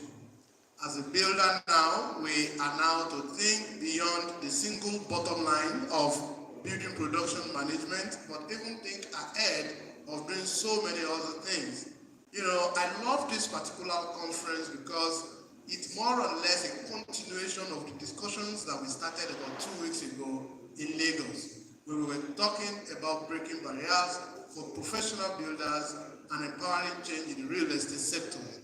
Distinguished ladies and gentlemen, it may shock some of us to note that one of the speakers there in Lagos, for those that were there, was a beautiful lady who read English language and literature from a university, but who is among the leading figures in the real estate development sector of Lagos State and indeed in Southwest Nigeria. And I made an assertion and I said then, what is the role of professional builders or even registered builders? Are we going to wait, become registered and licensed by the Council of Registered Builders of Nigeria, only to be employed in a real estate firm by a person that has a BSc or Master of Arts in English language and literature? Are we going to be collecting or earning salaries or stipends from those people, whereas we are the real professionals? Therefore, this particular theme for this conference is not only timely, it is indeed a continuation to breaking the barriers. And one of the things I said also there as the event moderator and host was that as a person, I have no business with poverty. And you know why I said that? Because I'm a builder. As I'm talking to you now, my phone has to be switched off because many people are calling. Why? Because I've added so much value as a person that I'm not only seen as a person that deals with building, erection, and all of that. I am a de facto consultant. A lot of people call me for different things within the building production value chain that does not even have to do with building erection. It has started from Builder Chooks Mayfield, who has identified a lot of opportunities that we can tap into. And indeed, this keynote address speaker has done even further justice to this team by itemizing a lot of opportunities that lies ahead of us. Building, ladies and gentlemen, is beyond brick and mortar. There are lots that we can do. We can choose to be a sit-at-home builder and we'll be making our millions. All that it requires is for us to use that thing that God has put in between our ears. And I'm sure that participants here today are charged, and I'm sure that even the next presenter will now put the icing on our cake by giving us further details on how to now practicalize some of these speeches. And on that note, ladies and gentlemen, before I call right up on stage the next paper presenter, Mahai now uses singular privilege to invite to this lectern the chairman of the NIOB Oyo State Chapter for a brief goodwill message to the participants and organizers of this program. A round of applause, ladies and gentlemen, to Builder HF of Landry Rock, MNIOB Chairman, Nigerian Institute of Building, Oyo State Chapter. You're welcome, Mr. Chairman, sir. Thank you very much.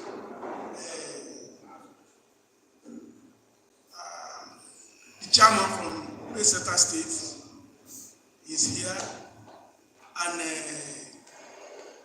we are here to see the Gateway Builders. We appreciate the hands of invitation given to us. I'm bringing greetings from the state chapter to congratulate you on this AGM. Especially this time around that the economy is not friendly to everybody. We are able to gather and organize this type of magnitude AGM. We congratulate you. We congratulate the chairman, the executives, and all the members. And somebody rightly put it that they separate Oyo from Ogun. I need Jayi Abeokuta. I need Jayi Ibadan. We were also together in Western State. We speak the same language. I need many over there. As me be now. So we are looking unto you. You and Lagos State. You are the one that you spurred us to go into wanting to have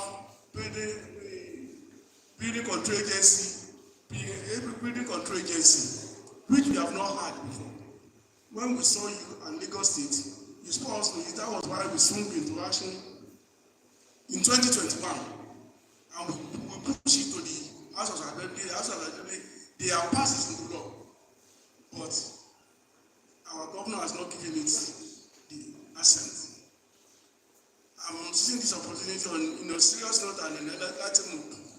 Those of you that the political wits among you, and may be in the same political party with our governor, those that are his friends, those that are families or those who have known him, you can help us. We are professionals in progress. So we are just telling you that because you are the one that it was what we saw you, that was why we go into it.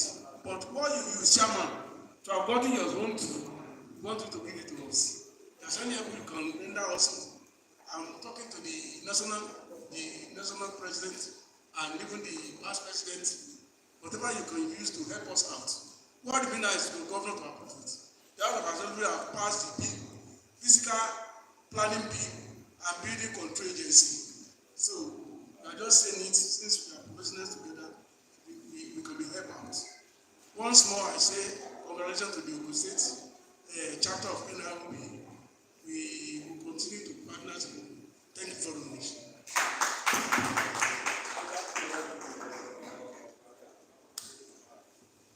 Thank you very much, Mr. Chairman. Builder H.F.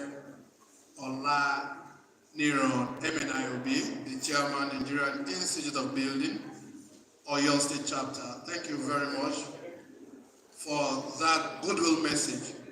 Distinguished ladies and gentlemen, as we prepare, I can see that our hands are busy. I just want to crave the indulgence of the Honorable Minister for Humanitarian Affairs and Stomach Infrastructure to please pause any meal for now. Let us have our technical sessions completely before you can serve any meal, because the moment you finish serving now, I can bet you that you may be having a reduced number of participants here. Please don't serve any meal for now. Let us face the business of the day. Thank you very much as you comply. Ladies and gentlemen, without much ado, I want to also say that in our subsequent AGM, sir, Mr. Chairman, it will also do more good than harm to have our student populace with us.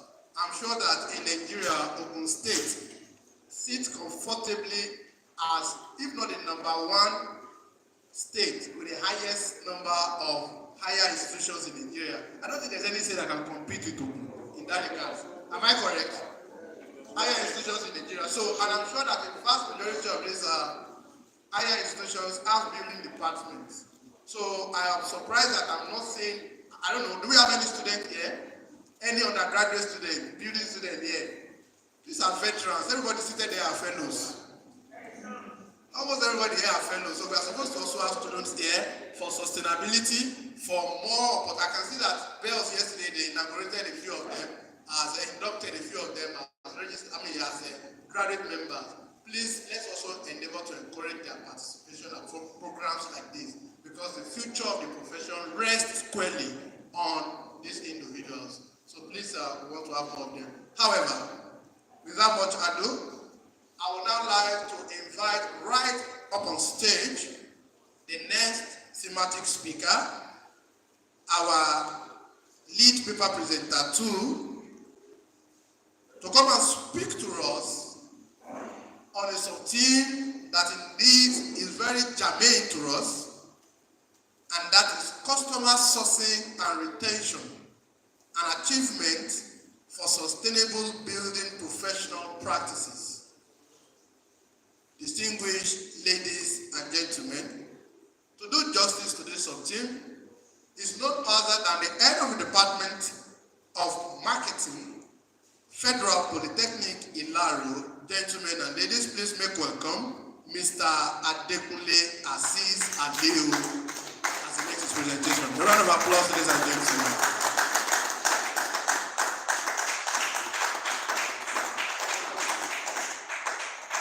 You're welcome, sir.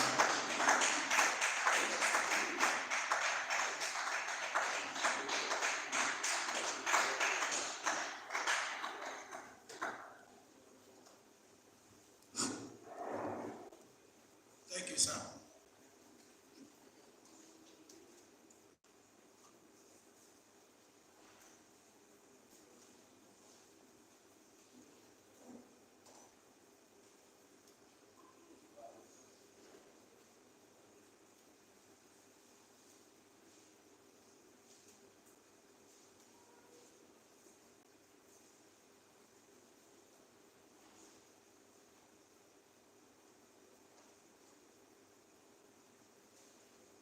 Good afternoon, everyone.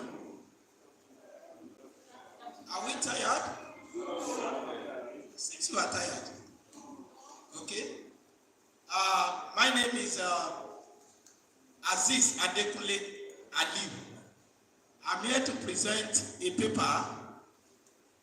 Please, can I say that? Please, let us try to manage the president. Thank you. I'm here to present a paper on business idea generation and actualization in a competitive environment. I'm very happy to be here today. I've listened to so many presenters, which I think almost everybody has said one or two things about this particular topic. The last speaker, the keynote presenter, the vice chairman, said something which so much interests me. He said something about attitude of so many people towards this profession. In fact, I can tell you boldly that myself as a marketer, I'm a builder. Yes. Almost everybody is moving towards that direction. But maybe some of us that are in that field, we have not really understand that it's a viable business. Didn't get black, we paint it black. You know, everybody will be calling himself. But his number is not going It's yet. just like in my profession. I'm a marketer by profession. And I can tell you one thing, that everybody can call himself today marketer. Okay, huh? Everybody. When you say a banker, you will say, I'm a marketer in the bank. Because they think it's a profession that anybody can, go into anyhow at any time. I could remember during COVID-19, when there was nothing for us to do, everybody was at home. I have nothing to do than to, that was the period I moved towards that direction of calling myself a contractor. Yes. Because so many, when I don't have anything to do, people want to, because of the trust, that is area I want to talk about today. Because of the trust people have in me, they have no choice, they have no doubt of mind of giving me money to monitor, their project for them. And I was doing that then. Until today, I can tell you that I'm still doing that. Despite the fact that I'm a marketer. So, I appreciate the vice chairman that said something about it. He said it, that we should, as a builder, work towards this direction, how we can partner within ourselves to come up with an idea that will make us to excel. Without wasting much of our time, let's move into the business of today. Please go. As you can see on the board, I said, in today's fast-paced and competitive business landscape, business idea generation is a crucial process that enables organizations to identify and develop new concepts that can be transformed into viable business opportunities. Idea generation involves the systematic exploration of potential solutions, products, or services that address market needs. Underline, that address market needs. As a marketer, let me quickly tell you this. The only way you can succeed is by identifying the actual need and want of customer. One of the major problems that makes so many businesses fail today, I said something. I said I'm the marketer. So many people call themselves marketer. There are two things we normally miss on. Which is one, marketing and selling. There is a tactile line between the two. Marketing encompasses so many things, which selling is an aspect of marketing. So, as a marketer, let me borrow from one definition of marketing just to let you know something about this particular area. There is a definition of marketing which says that a management process which is responsible for identifying, anticipating, and satisfying customer requirement, underline, customer requirement effectively and efficiently at a profit. When you fail to identify what do I mean by customer requirement? Needs and want of customer. When you fail to identify the actual needs and want of customer, there is no way you can satisfy them. You can only satisfy them when you identify the actual needs. That is one of the problems of so many businesses today. They are providing what they think that is necessary to customer, but not what customer needs. You have to listen to customer. You don't give customer to what you want. Let me give you a scenario. A woman came to my shop one day because I'm a distributor. I'm distributing biscuits. The woman came to my shop. I said, I want to be selling biscuits. She just want to start the business newly. This idea generation. When the woman came, she said, I want to be selling biscuits. And I want you to guide me on what type of biscuit, when I decide to be selling it today, that will make sense quickly, that I will come back to buy again and make more profit. My wife began to give to her, buy this, when you buy this, you will sell it quickly. Surprisingly, the husband just made a point. After the woman had been buying, she bought everything. The woman still have money in her hand. The man said, buy this one. I love it. I like to be eating that biscuit. I just laughed. I said, madam, don't listen to this man. Because this man will ruin your business. Because if the woman decides to buy that biscuit, I can tell you, the man will be the one that will finish the biscuit. And we are not talking about eating biscuit, we are talking about making profit. It's not about your need, it is about customer need. When you are identifying any need, any idea generation, you are generating an idea, you must factor in the needs of customer. It's very key. Or else, that's your idea, you identify it and it will become useless. Nobody will appreciate your idea. Okay? Idea generation involves the systematic exploration of potential solutions, product or services that address market needs, as I've said, leverage emerging trends, and provide unique value proposition. What do I mean by unique value proposition? You see, that idea must be a kind of idea that will provide unique value proposition. That means it must be a kind of idea that will provide something unique, something special, something that when customers look around, they cannot get it from anywhere except only you. That is the kind of idea you generate. You don't come up with an idea that nobody values, and you expecting people to appreciate you, to patronize you. You come up with an idea that will generate you income. Let's move on. Okay? Importance of idea generation is sustaining growth and adaptability in competitive environments. The building industry, like many others, faces intense competitive pressure that stems from various sources, including globalization, client expectations, and technological advancement. Globalization has opened market to international competitors. Don't forget, globalization has opened market for international competitors because, as we all know today, the world is in global village. We are living in the global village, whereby there is no need for you, unlike in the olden days, when some of our fathers were in primary school. You know, when you have an uncle that's abroad, there is no way you can communicate them.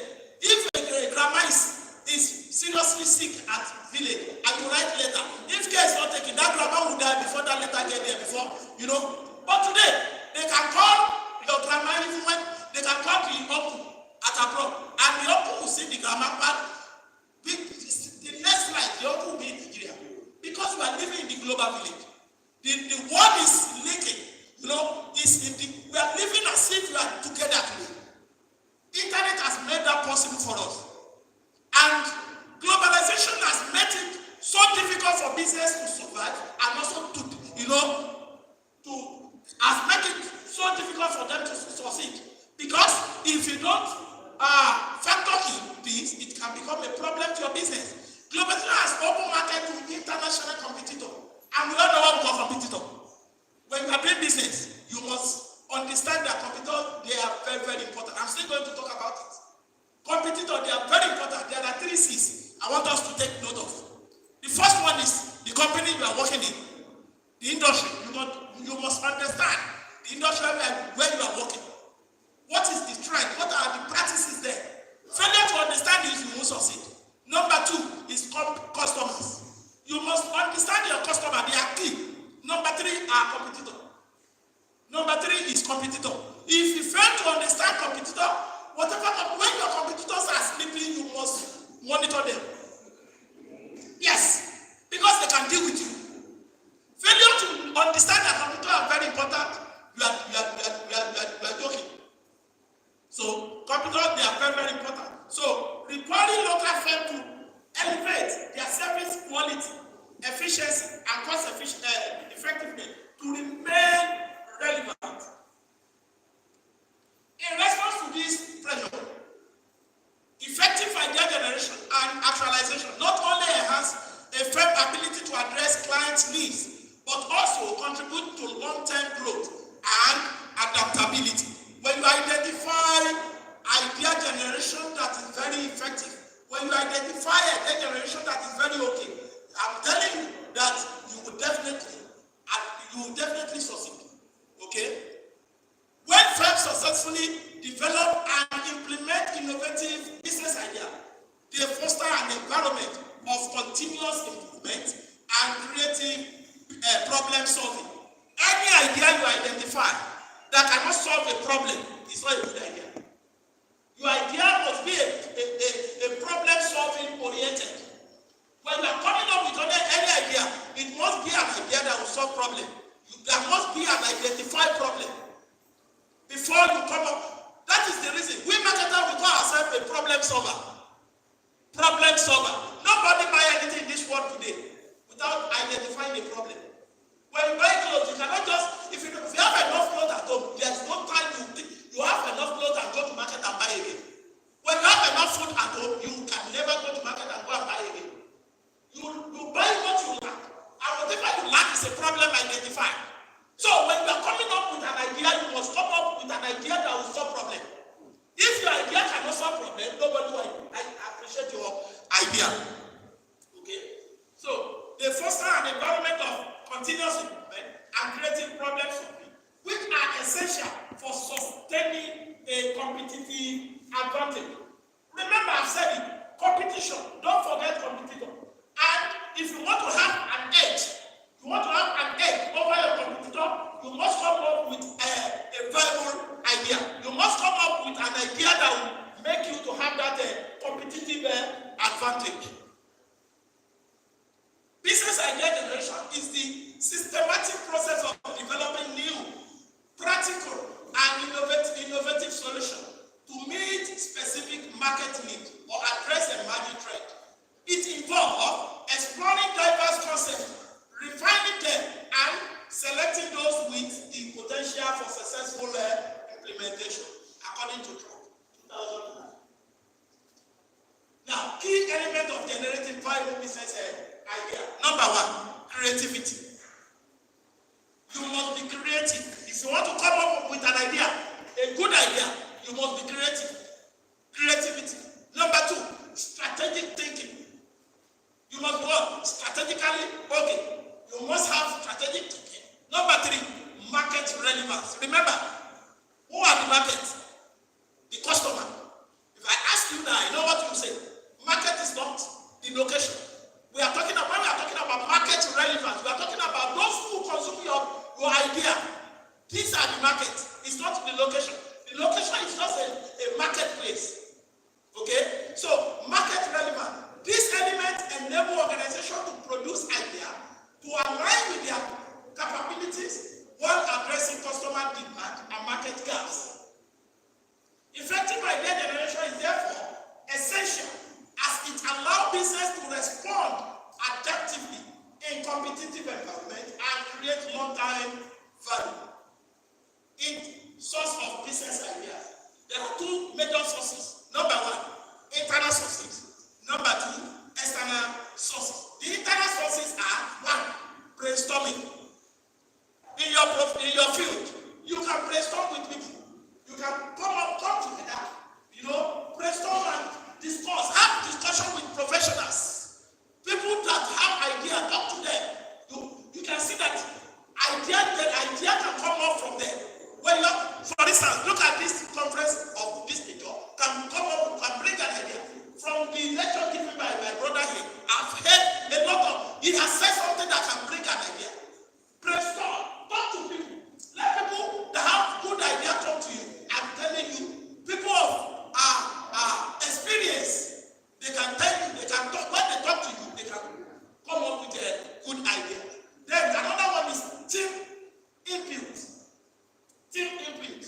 Okay? Number three is organizational knowledge. These are the internal sources of idea generation. Under external, number one is market research. We all know what for market research. We marketers, when we are talking about marketers are researchers. Because we are researchers because, you see, there's nothing you see in market today. There's nothing you see. All this AC, all this projector. Somebody develop the idea. Somebody come up with the idea before it becomes what all of us are using today. But what I'm saying is that, you see, before you can come up with any idea, research can reveal to you a problem. When you have a problem, research can help you to identify problem. And when you identify problem, there is need for solution. Every problem requires solution. So when people lack everything, it becomes a problem. And that problem he said it when he was talking. As builder, you must, when you identify problem, that problem should come to become an opportunity to you. Opportunity that you can exploit, that can turn to something meaningful to you. Rather than just to identify problem and just overlook it. Every problem should become an opportunity. I'm still going to that when I'm talking about SWOT analysis. You see it. Aside market research, which is external, we can also use client feedback. The response from our customers. The response. You know, when customers complain, you must listen to them. In that definition I gave you about marketing, I said it is a management process which is responsible for identifying. We identify needs and wants of customers through their interaction with them. When you have interaction with customers, you get information. And customer can give you idea generation. You understand? So when you have feedback from customers, maybe based on the service you have rendered to them, or maybe something you have done to them, their feedback can give you another opportunity, which can turn to idea generation. Then industry trend. The trend within the industry can also make use of, can also use as what? Idea generation, which is under external sources. Then the last one here, technological advancement. These are the external. Combining internal and external insight for comprehensive idea generation. We can combine it together. Alright? Role of creativity and innovation. Remember, I've talked about creativity as one of the, when I was talking before this, I mentioned it as key element of generating viable business idea. So what are the roles of creativity? As creativity as the driver of unique, marketable solution. Okay? According to Amabile 1996, he said creativity is essential for producing ideas that stand out. Creativity is a what? Essential for producing ideas that stand out. While innovation involves refining this idea into practical and value-generating solutions. Innovation is the transformation of ideas into valuable offering. Together, creativity and innovation facilitate the development of unique solutions that enhance a competitive advantage. So there are two things I've mentioned now: creativity and innovation. When you focus on creativity, a business that tries to be creative, you understand, you come up with idea that can stand out. Take note of that. Stand out. When you come up with an idea that people are already, it's just for instance now, a company is already producing a product. You are coming up with it.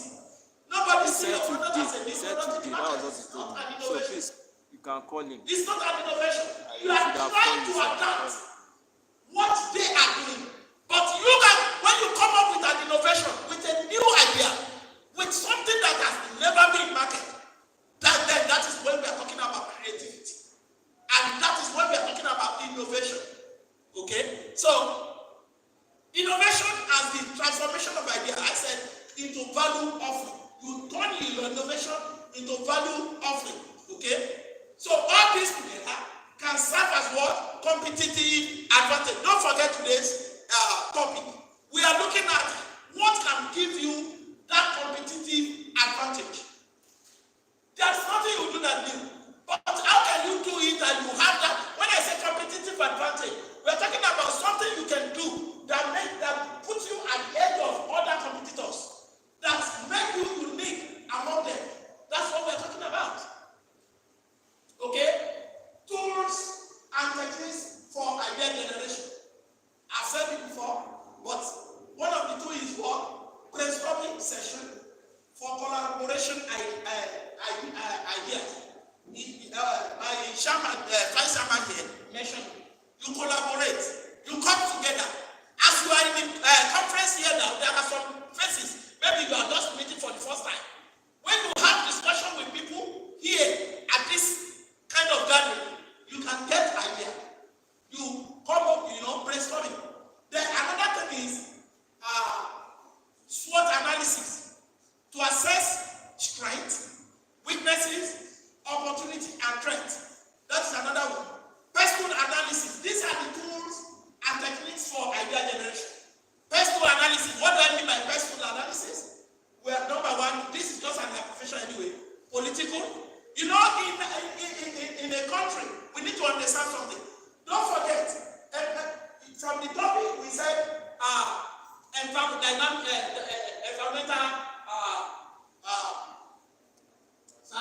sustainability. Good. You see, we need to understand that there is no way business environment will be stable. It's dynamic. What is happening today, nobody can predict what will happen tomorrow. The needs of customers today can never be their needs next tomorrow. Remember yesterday, our forefathers are living without electricity. Today, nobody can live without electricity. So many people have talked about when my other was presenting his paper here, he said something about how we can generate power in a very low cost. He said, if you look at the cost of generating power by getting solar energy, it's very costly. But at the long run, if I get you right, I think that's what you said. At the long run, the cost is very important. But when you look at the cost, what we are paying for electricity today, it may be cheaper. When you buy fuel to power the generator, it may be cheaper to you. But at the long run, in a year, calculate what you have spent. Almost everybody, if you can get that cash, I'm telling you, you appreciate yourself having your solar energy rather than to be using generator. And you will not disturb anybody in the environment. But, so, that's what I say. When you look at environment, it is a kind of dynamic something. Environment, nobody can predict what can happen. And when they're talking about environmental factors, we have so many factors that can affect your business. So many factors. Political is one of it. Another one is economic. Another one is social, technological, legal, and so when we're talking about political, we all remember in the early days when the general policy that the previous governments were, implementing is over. Federal Nigeria is over. But today, if not because we are still maintaining, the country is not working out. We all know that. And don't forget, part of the environmental factor is economy. The Nigerian economy is not friendly as it is today. And we must do business there. How can you survive? How can you manage your business in such a way that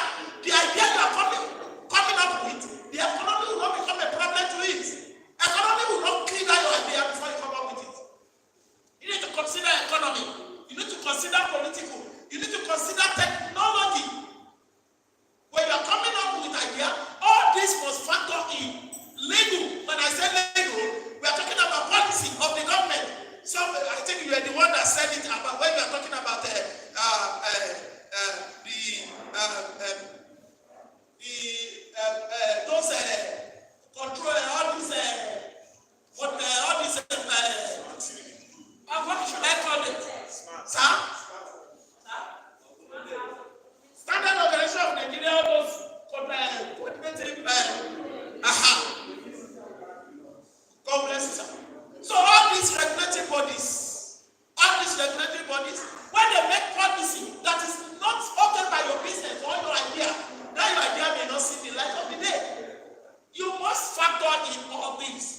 And therefore, what we are now saying is that all this can influence your business.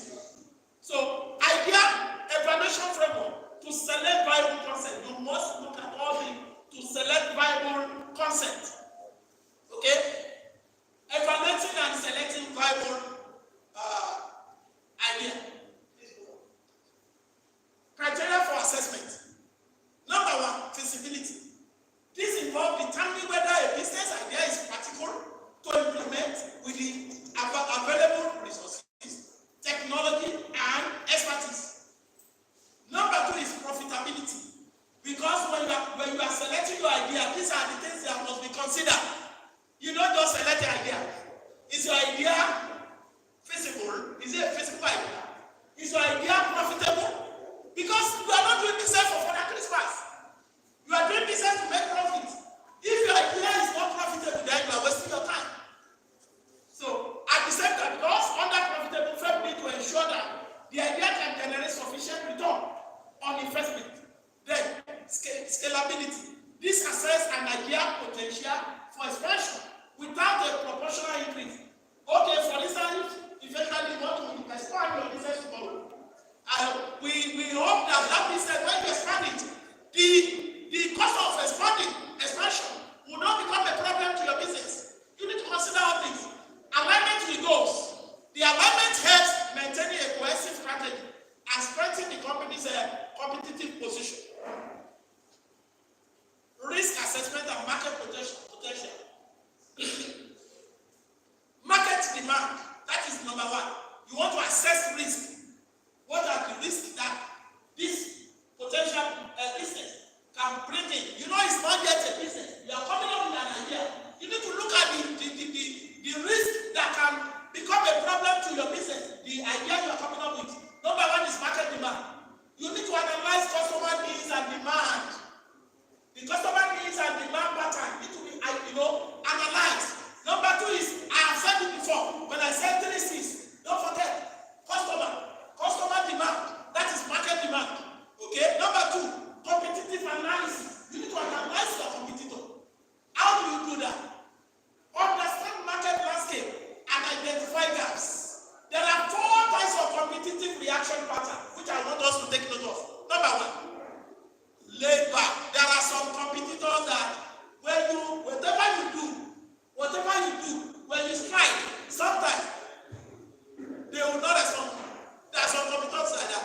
Nothing you will do that will move them. They will not respond.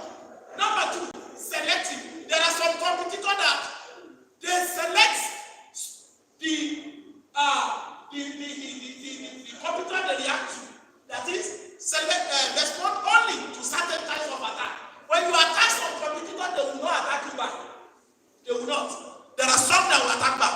Number three, tiger. There are some competitors that we refer to as tiger. Those ones, when you attack them, they will attack you back quickly. Don't tear them. Don't attack them at all. Because when you attack, they will react. And number four is stochastic.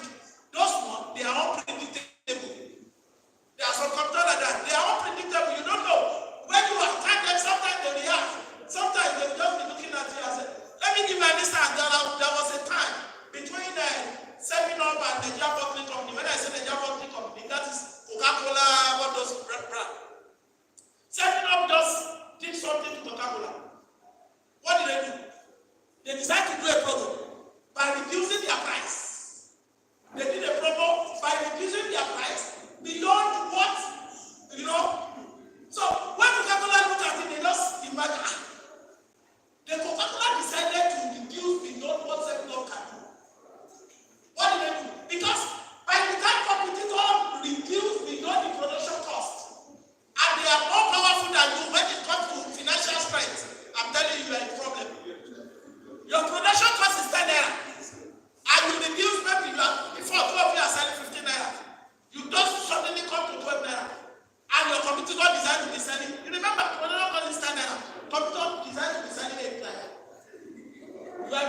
could impact the implementation and successful of a new idea.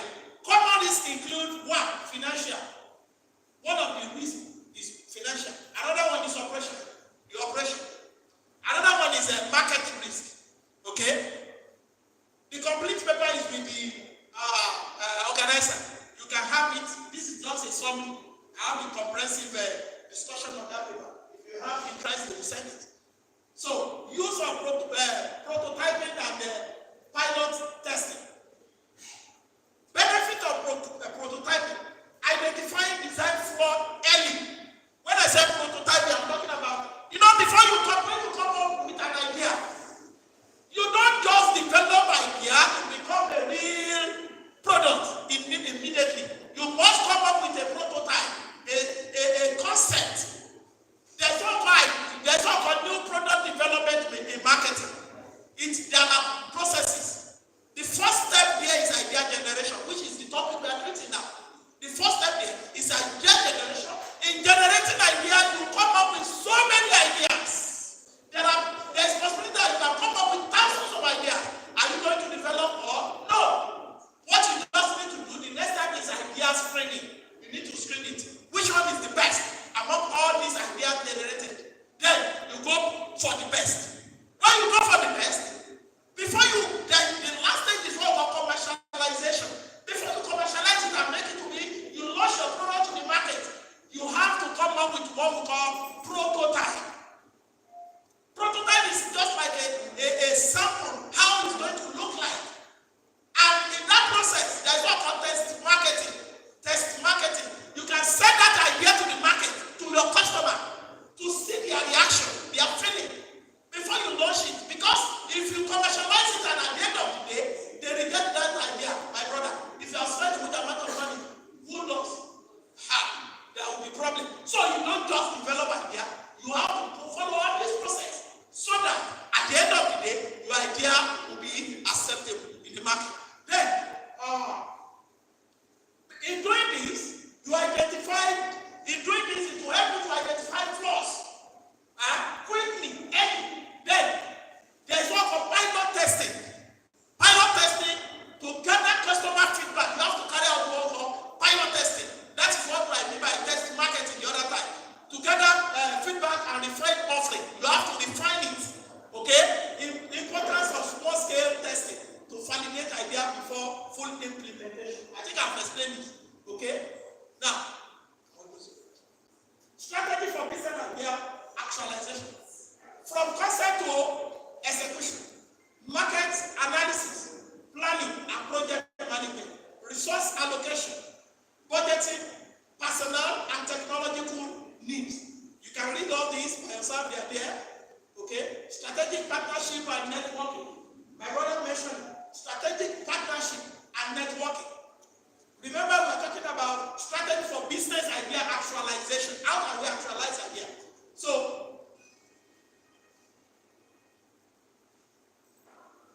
I said partnership and networking. You can partner.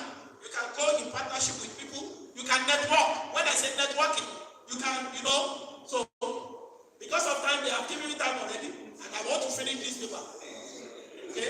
Role of partnership with industry experts, suppliers and clients, benefits, resource sharing, cost reduction, and market expansion.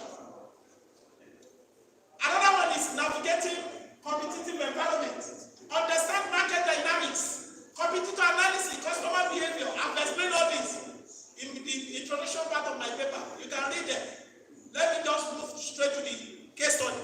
As you can see on the screen, the case study. Case study. We all know these are known construction companies in Nigeria. Julius Berger, Nigeria PLC, Let-Lease Corporation. All these are known construction companies. All these, when you look at them, what made them to succeed today? What made them to get it right is ability to identify a viable idea. Not just coming up with an idea. They come up and they try to, when you say strategic partnership, they have been using this and it's giving them that edge.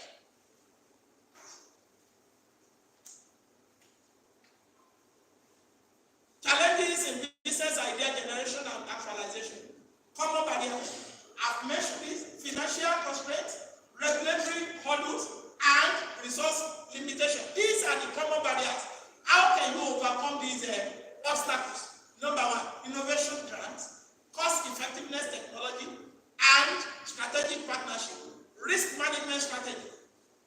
Early risk identification can help the business. And contingency plan. That's what called contingency.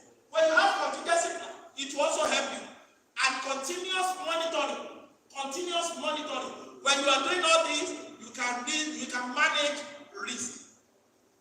Conclusion. In today's competitive landscape, sorry, please move. That was an error. In today's competitive landscape, the ability to generate and actualize viable business idea is crucial for sustained growth and resilience. Business idea generation is the foundation of innovation, enabling companies to identify emerging opportunities, address market needs, and maintain relevance. By leveraging creativity, internal insight, and external trend, organizations can continuously evolve their offering and strategically differentiate themselves. Successfully actualizing this idea requires a structured approach from evaluating feasibility and market potential to ensuring effective resource allocation. Ultimately, a company commitment to innovative idea generation, rigorous evaluation, and practical implementation forms the bedrock of its competitive strategy. As markets continue to evolve, business that excel in idea generation and actualization will remain adaptable, customer focused, which our service, customer focused, they should be customer focused, and prepare for future challenges. Thank you for listening.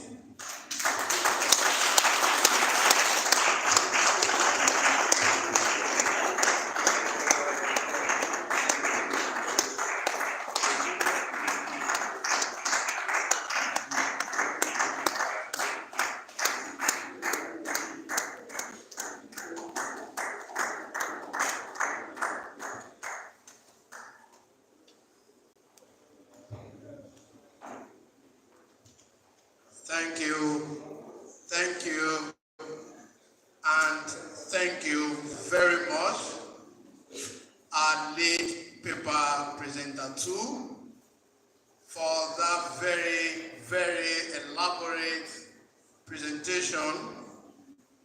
Mr. Aliyu Adekunle Aziz, the head of the Department of Marketing, the Federal Polytechnic, Ilaro. Distinguished ladies and gentlemen, you will agree with me that without mincing words, that was indeed a presentation done in a marketer's way. Indeed, the voice of this marketer here overshadowed that of our microphone and that of our speakers here. A round of applause, ladies and gentlemen. That is to tell you that he is extremely good at what he does. As a marketer, I'm sure one of the strategies for marketing, if I'm not mistaken, sir, is that your voice must be very loud. Because if it is not loud and clear, it's not making sense. And if it's not making sense, it's not making sales. Am I correct? Thank you very much for that very wonderful presentation, sir. However, I must be quick to react to your presentation, sir.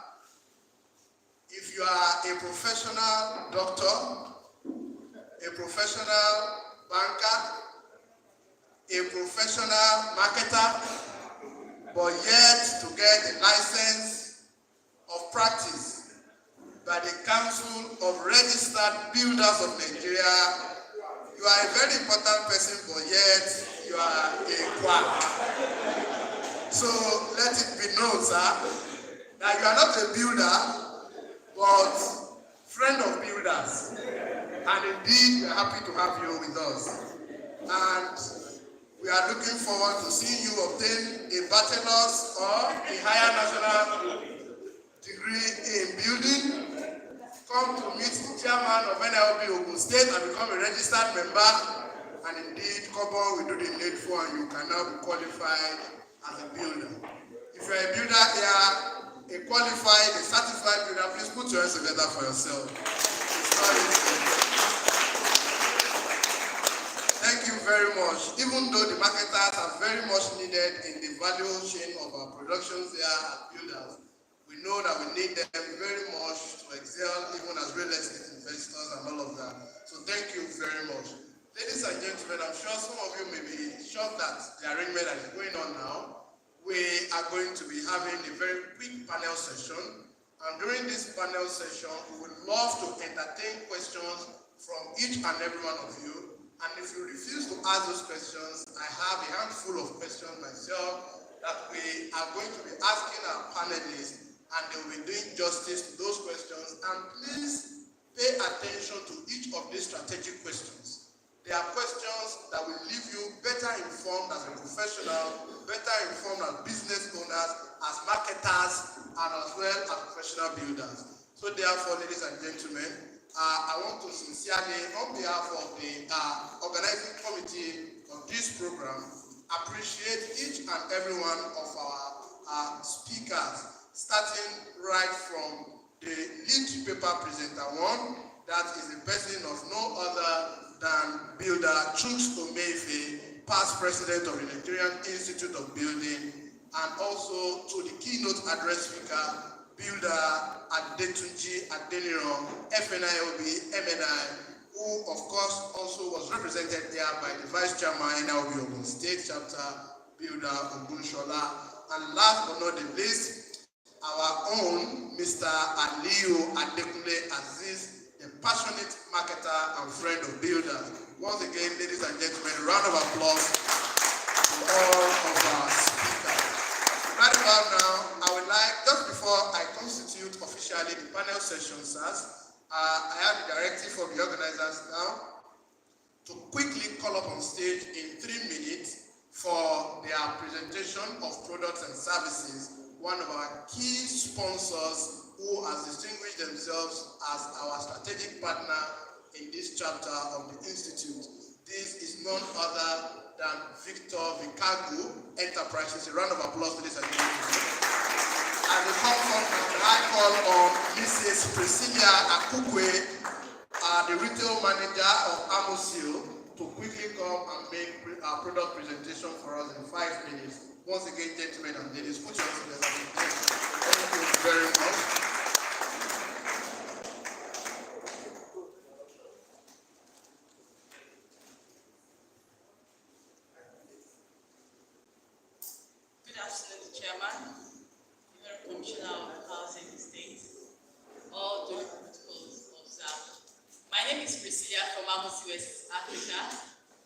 Amosil, as you know, is actually a global leader in construction chemicals, with presence in Europe and West Africa.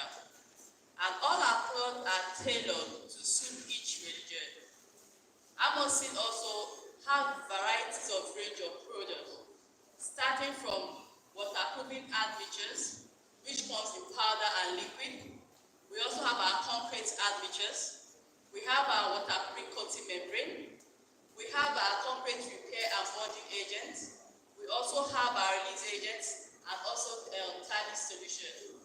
One of the products I have here is what we call Aquasil, which general name for it is Watersil in the market. Our Aquasil comes 20 in a carton, and each sachet goes for 50 kg bag of cement. It's excellent, 100% waterproofing, which you know we supply to a lot of people in construction companies, and they can testify on it. This is a sample of it. We know when you go to the market and you ask for a waterproofing cement, some actually give you some which you might not test at the same time, but these are, because when you're able to test it, you see the quality and effectiveness. This has been the water since morning, and if you can see, I can really put my hand on it and bring it out. It's still powder. Water has never soaked it. Same goes with our liquid. We have the 1 liter. We also have the 5 liter. We have the 20 liter. The purpose of this Aquasil is to help protect structures against water penetration. We also have what we call the coating membrane. One of it is one called Amoko 2K, 2 components. It comes in 20 kg powder bag and 10 liter liquid. What is Amoco 2K meant for? Its purpose is to help to prevent dampness and leakage against concrete. You can actually apply the Amoco 2K in bathrooms before tiling, terrace, balcony, decking, and also roofing also. Before laying your tiles or not leave it exposed, you can actually apply it and screen on it to prevent UV stable aspect. We also have what we call bitumen. Our bitumen is excellent also. It applies on foundation, basement, and retaining wall. Now we supply a lot of construction companies like Julius Berger, supply Niger Cat, and the rest of them, and LMI.